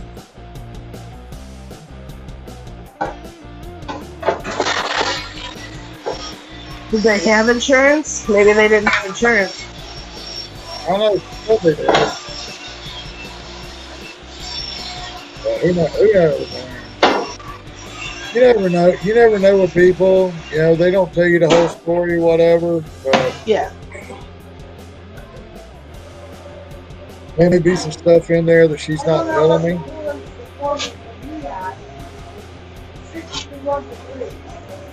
That's 61 Ruse. And there may be some stuff in there that she's not telling me. Yeah, but I told her, I said, look, I said, if you wrecked into them and it's their fault, your car can't be used. I was like, you need, and they don't want to give you a rental car. I'd go get a lawyer. I'd go get one of them lawyers that they don't get paid unless you get paid. I'd sue the fucking insurance company because they need to be giving you a car so you can get back and forth. Yeah. Because obviously, you know, them companies, they're not going to lose money. They're not going to take your case unless they know they can make something out of it. Mm-hmm. Very true.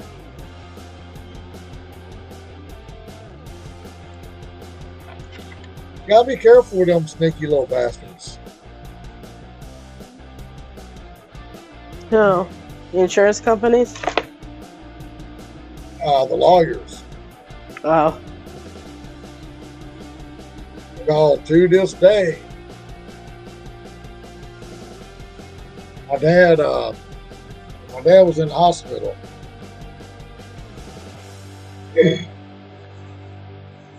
He one time they was in the hospital, and I stayed there for like 3.5 weeks while he was in ICU, and come out of ICU and they put me in a regular room. So I went up and slept in the waiting room that night. And when they put him in that regular room, they had the little things on his legs to try to keep the blood clots from going, you know, the little pump things or whatever. And he told him, he said, his bed rail wouldn't stay up.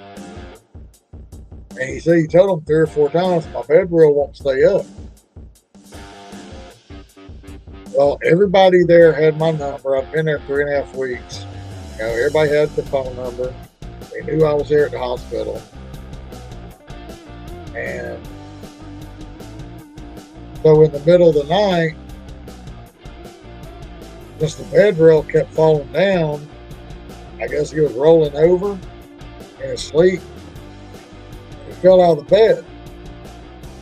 But he couldn't fall all the way out because his legs were hooked to the little pump things to keep circulation going.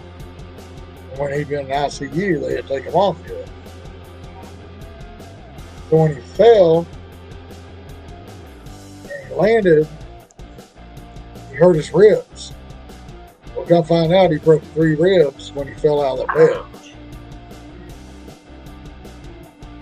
Well, he got up where he could click the little thing to get somebody to come in there, and he said the guy just grabs him and pulls him up and sets him over in a cat on the chair and says, why are you trying to get out of the bed?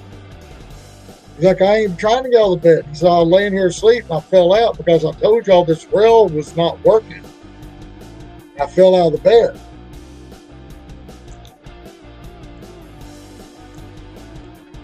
So when they found out what happened, they rushed him down there, get some x-rays. While he was gone, they changed the bed out. Never called me, never said anything about anything. Even the next morning when I went up there to see how he was doing, no doctor, no nurse, nobody told me anything about anything. It's like they were trying to cover it up. That's what pissed me off. Because I didn't find out nothing until he told me.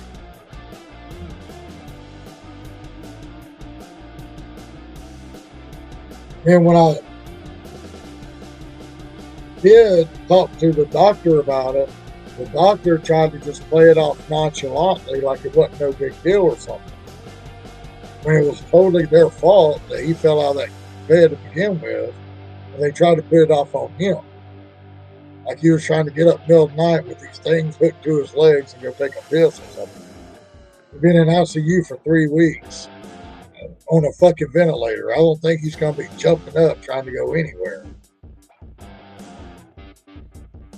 So, got him a lawyer. And when the lawyer comes to sign the papers, I know the lawyer told me that they would take 20% of whatever he got. Unless we had to go to court, then they would take 40%. That's what they told me. I know that's what they told me. Anyway, when everything was said and done, I took my dad to go, get his check. I looked at it, I was like, that don't look like the 20% you told us about. He's like, no, we take 40%. I'm like, you told me at the hospital you take 20%. And then if you have to take them to court, you take 40%. Right. We never had to go to court. He's like, no, we just always take 40%. I was like, that's not what you told me. I said, so is it 40% straight across the table? Even if you have to do more work, you still have to take them to court. You have to do this and do that. He said, still, like nothing you're saying. I was like, so do I need to go get a lawyer to sue you for taking more money than you fucking should? Like, where do we stand on that? Well, I'll leave here right now and go find me another lawyer to take care of your ass for being a fucking liar. Yeah. Because now you're just being greedy and trying to take 20% more than you should.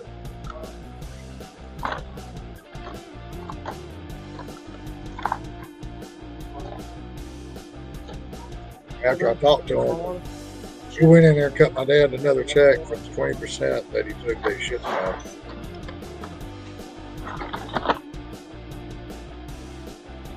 He just looked at me all crazy. I said, look, I'm just, trying to keep you honest, Yeah,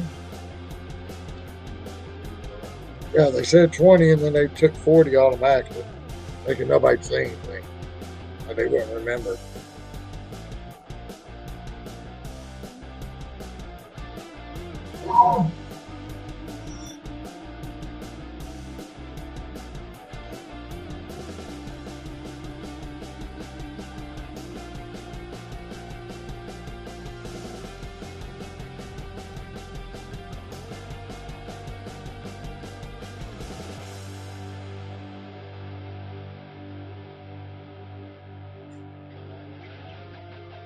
You know, like 20% of the lawsuit is a good chunk of money. And then they automatically took 40, so they're taking almost half of what he got.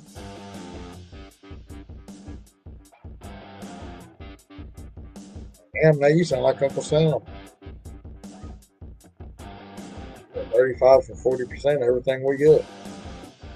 Right. Well, I just found my headphones like what you just showed me. We sell them. They're on special. I don't know how much they are, but they look like ones. Those were Beats, like Dr. Dre, the Beats. Yeah, I paid $200 for them damn things. It says Supreme Quality Audio built-in microphone. $9.99. $9.99. Yeah. Talk time up to 3 hours.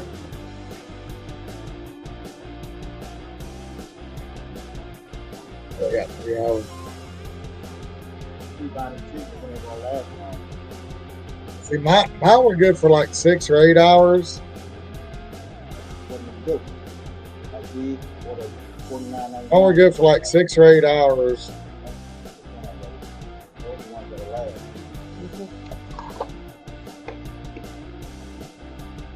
But like I said, I mean, even before the pandemic,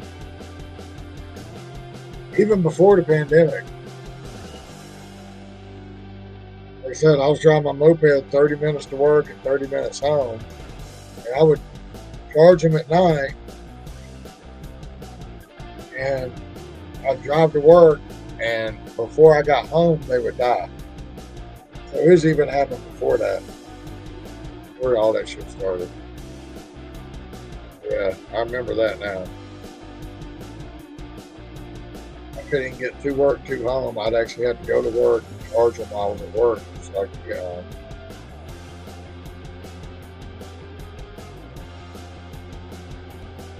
I just quit using them because I'd have to charge them for like 4 hours at least.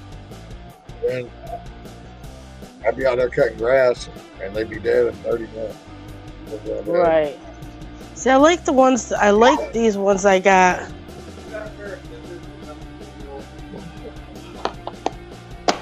Yeah.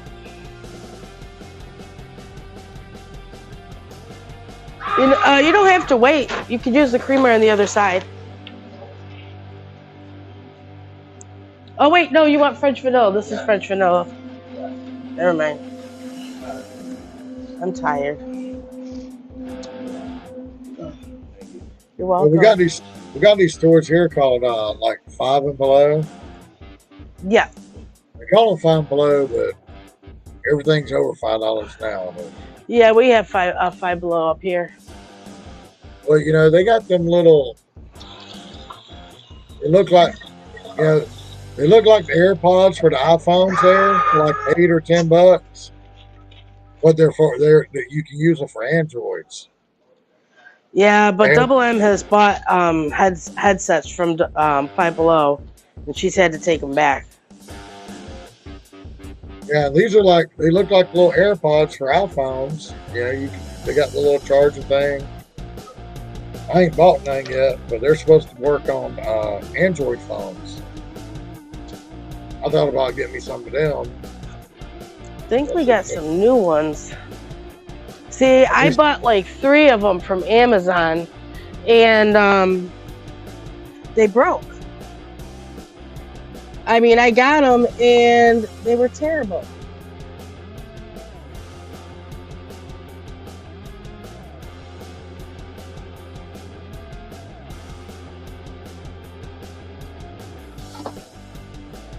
So I don't get them off Amazon no more.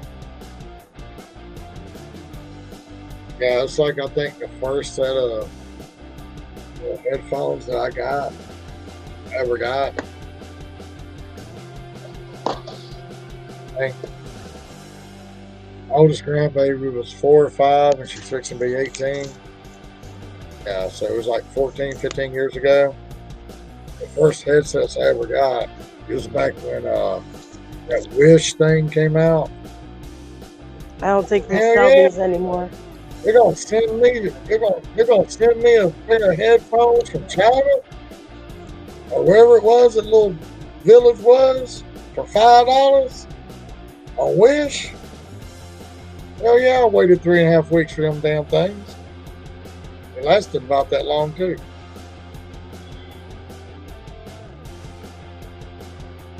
I'm like, well, this is what you pay for. $5, it lasts 3.5 weeks. All right.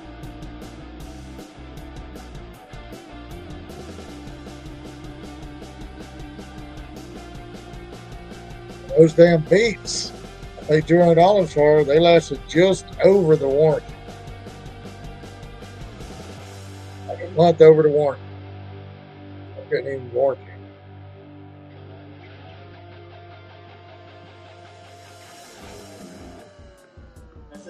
All right. When did I put that headset in my ear? An hour ago? I don't know. No, it already just told me, please charge. How about the one that's around your neck? Yep. Yeah, give or take. 10 minutes to an hour, yeah. This says it's $149. Yeah, it's $149. That's ridiculous. Is that the one you want? This is the kind that I like. I'm not paying $149 for it. Hey, can't you get like a 10% discount? Only at Christmas time. Right here. You charge it one time. Well, look, go hide it somewhere in the store. That way it'll be clearance by the time Christmas time comes. Yeah. And when they do ring it up, it only come up for like $50 and you get your Christmas discount. Yeah. Huh? What? It's not listening, y'all. I am. Just everybody else is very excited. That was pretty customer.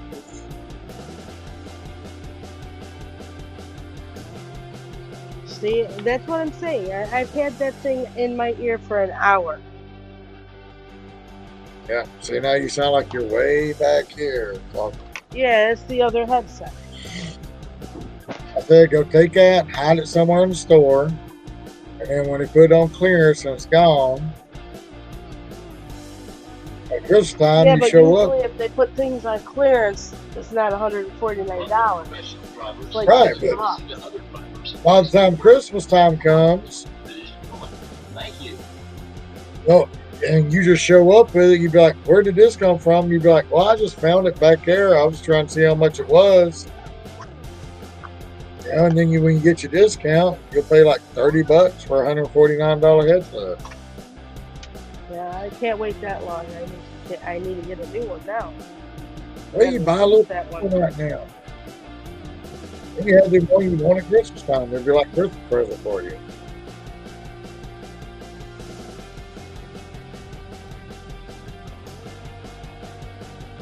Wake up, buddy.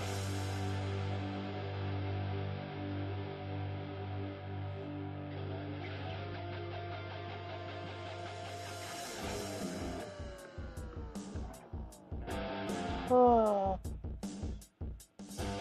Shower gas. 7. Your shower. there's 10 hours of playtime, but that's still $149. It's ridiculous. It's hard to hear you. Yeah. Whatever you can. Help you? About 7.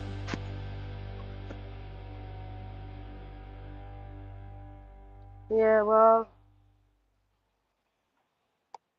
Yeah, I'll bring you up. Try these $9.99 ones. I just turned you up too, so.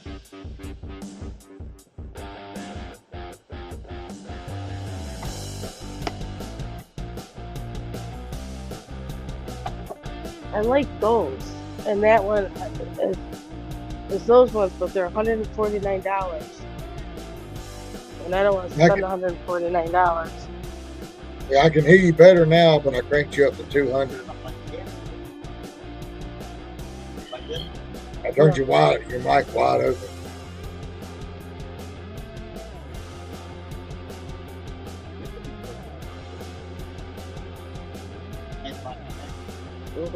Like that. Yeah. That's Yeah. We used to have some really good ones. I don't know if I should try these. I don't know if I want to spend $149 though on them.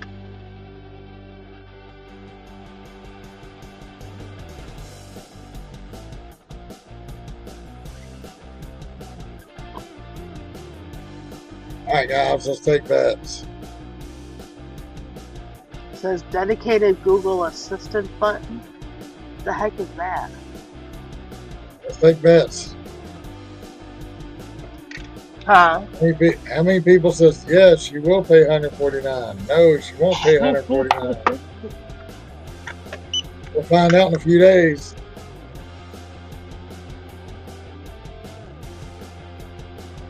I'll say yes if she will, no if she won't.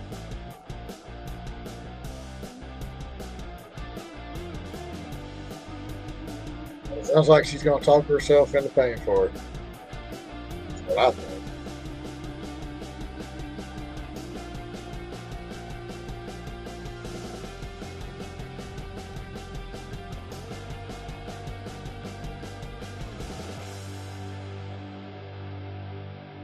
So Tommy, can you tell me what a Google Assist, a dedicated Google Assistant button means?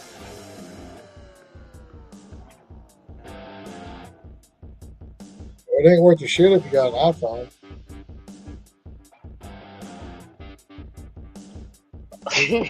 Very true. I just can't. I just don't know what that meant. I guess instead of saying "Okay Google" and talking to it like my phone, I said "Okay Google." My phone came up. Probably why it's $149.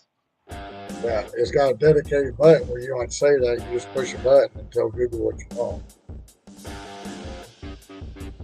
Be like, on my phone, I'll be like, "Okay Google." Yeah, see my assistant. Wait for me to answer. Yeah, but $149. You don't have to worry about that. But as long as you got an Android, if you got an iPhone, it ain't worth the shit. Oh, I only have the Android for the dot app, the DOH app.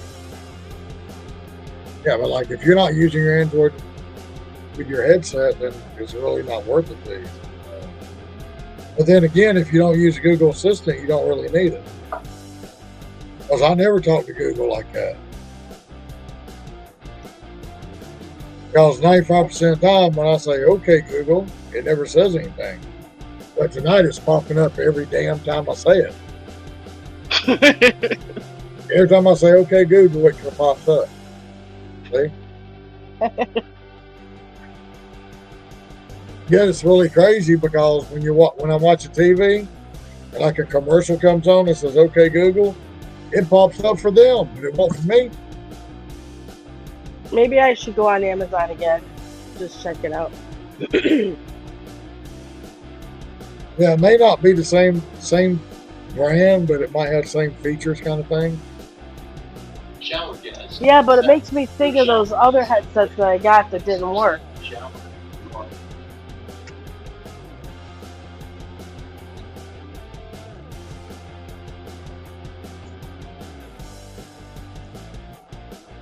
And I hate taking things back to Amazon. Not that it's hard. I mean, all you gotta do is put everything back in the box and do it to UPS. They take care of it, but still.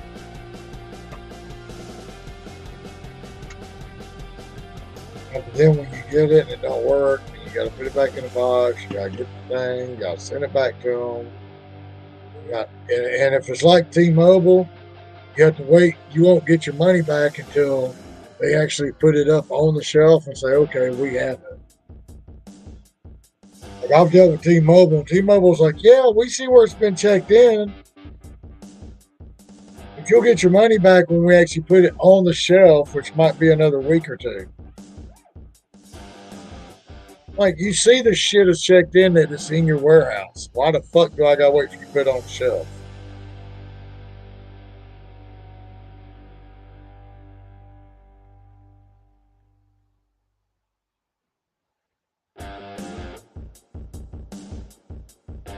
That's stupid shit I can't deal with.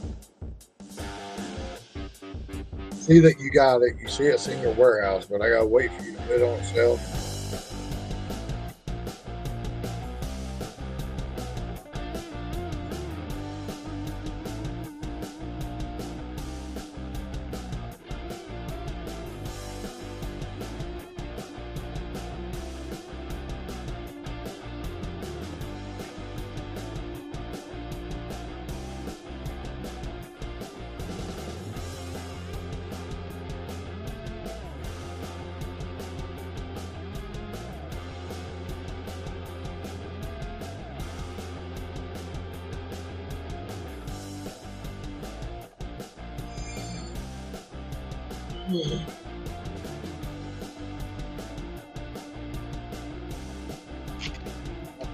Are you making noise? Huh? Or is it coming from my headset? You're cutting out. Yeah, it's this headset. You're cutting out real bad. It's a headset. Yeah, you were doing that earlier too.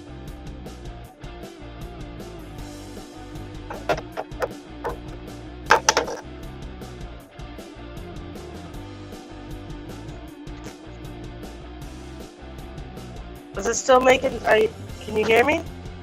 Yeah, I hear you. It's just kind of like 1 minute I'll hear you, and then it'll be like choppy.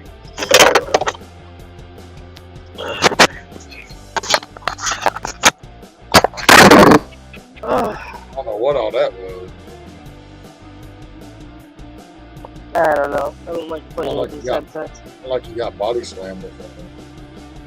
Oh, that was me putting my other earpiece back in the charger. It's got a rechargeable case. Oh, kind of like AirPods. Mm-hmm. Yeah, I use them for emergencies for when my other headset goes. Like it did. That must be that must be what the one sounds like from the Five and Below. I have no idea. Kind of cutting out and shit.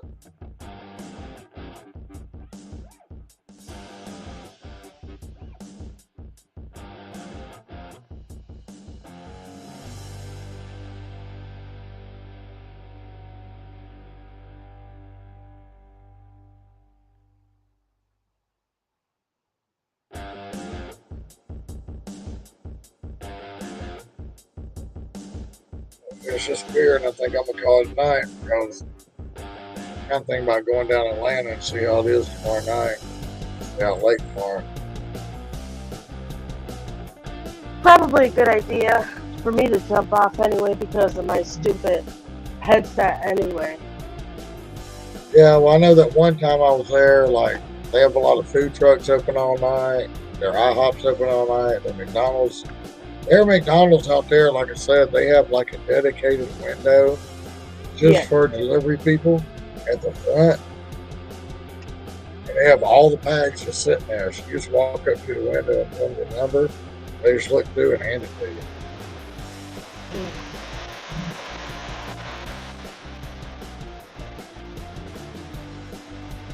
If I didn't get to do that at night, I was kind of thinking about staying out to about 4 or 5 tomorrow. Just looking down there. Yeah, it is.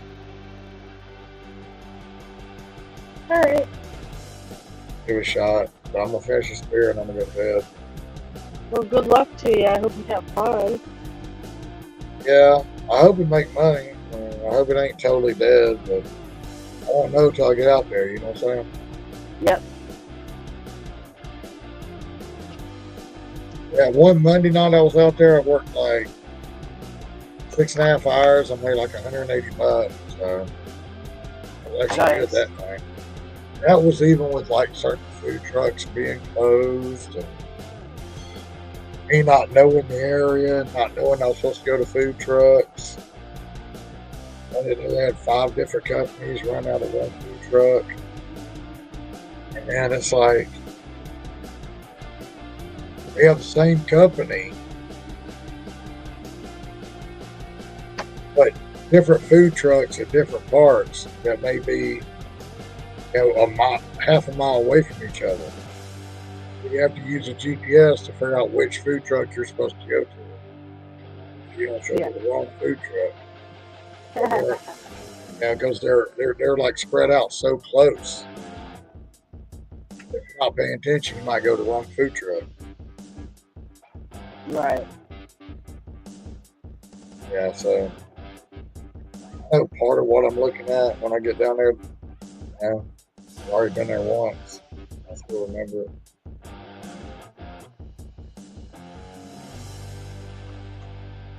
Yeah, you gotta watch it GPS because hell, I was supposed to go to a food truck and I was just watching GPS. I didn't actually read the fucking instructions like I should have. And they had me going to some little side street, somebody's house with all the lights cut off at like 1 o'clock in the fucking morning. I'm just like standing out there looking. I'm like, I'm in the middle of Atlanta at 1 o'clock in the morning. There's no lights on here, but this GPS is telling me I need to knock on this door and get my ass shot. Something don't look right here. But I lost like roughly an hour trying to figure out where the hell I was supposed to go to get the food. But at a certain point, I just wanted to do it so I could figure out where the hell it was. You know what I'm saying? Right. So if I got another order, I knew exactly where to go and I wasn't wasting no time.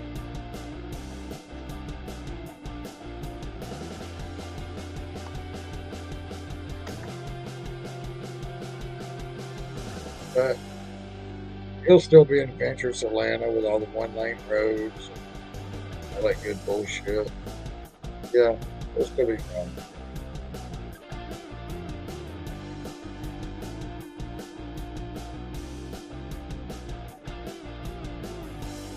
Well, I used to hate about Atlanta before you had GPS and shit.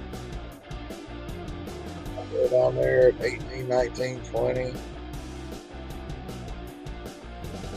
They got all these one-lane roads and shit. And I'm like, how the hell am I supposed to get where I'm supposed to be going? I had no concept of, do a little square and come back kind of thing, I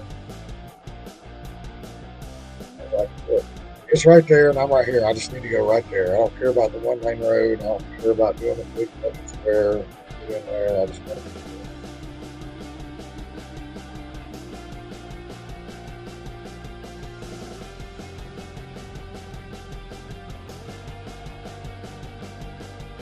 All right, well, guys, whoever's watching this later, y'all have a good night. Lisa, have a good night. Body, have a good night.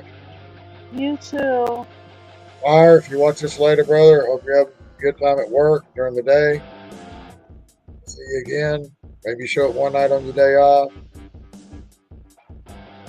Tell y'all Well, later. good luck, Tommy. Yeah, we'll see. Good night, Body. More. Night, Fire. In case you show up tomorrow. Bye.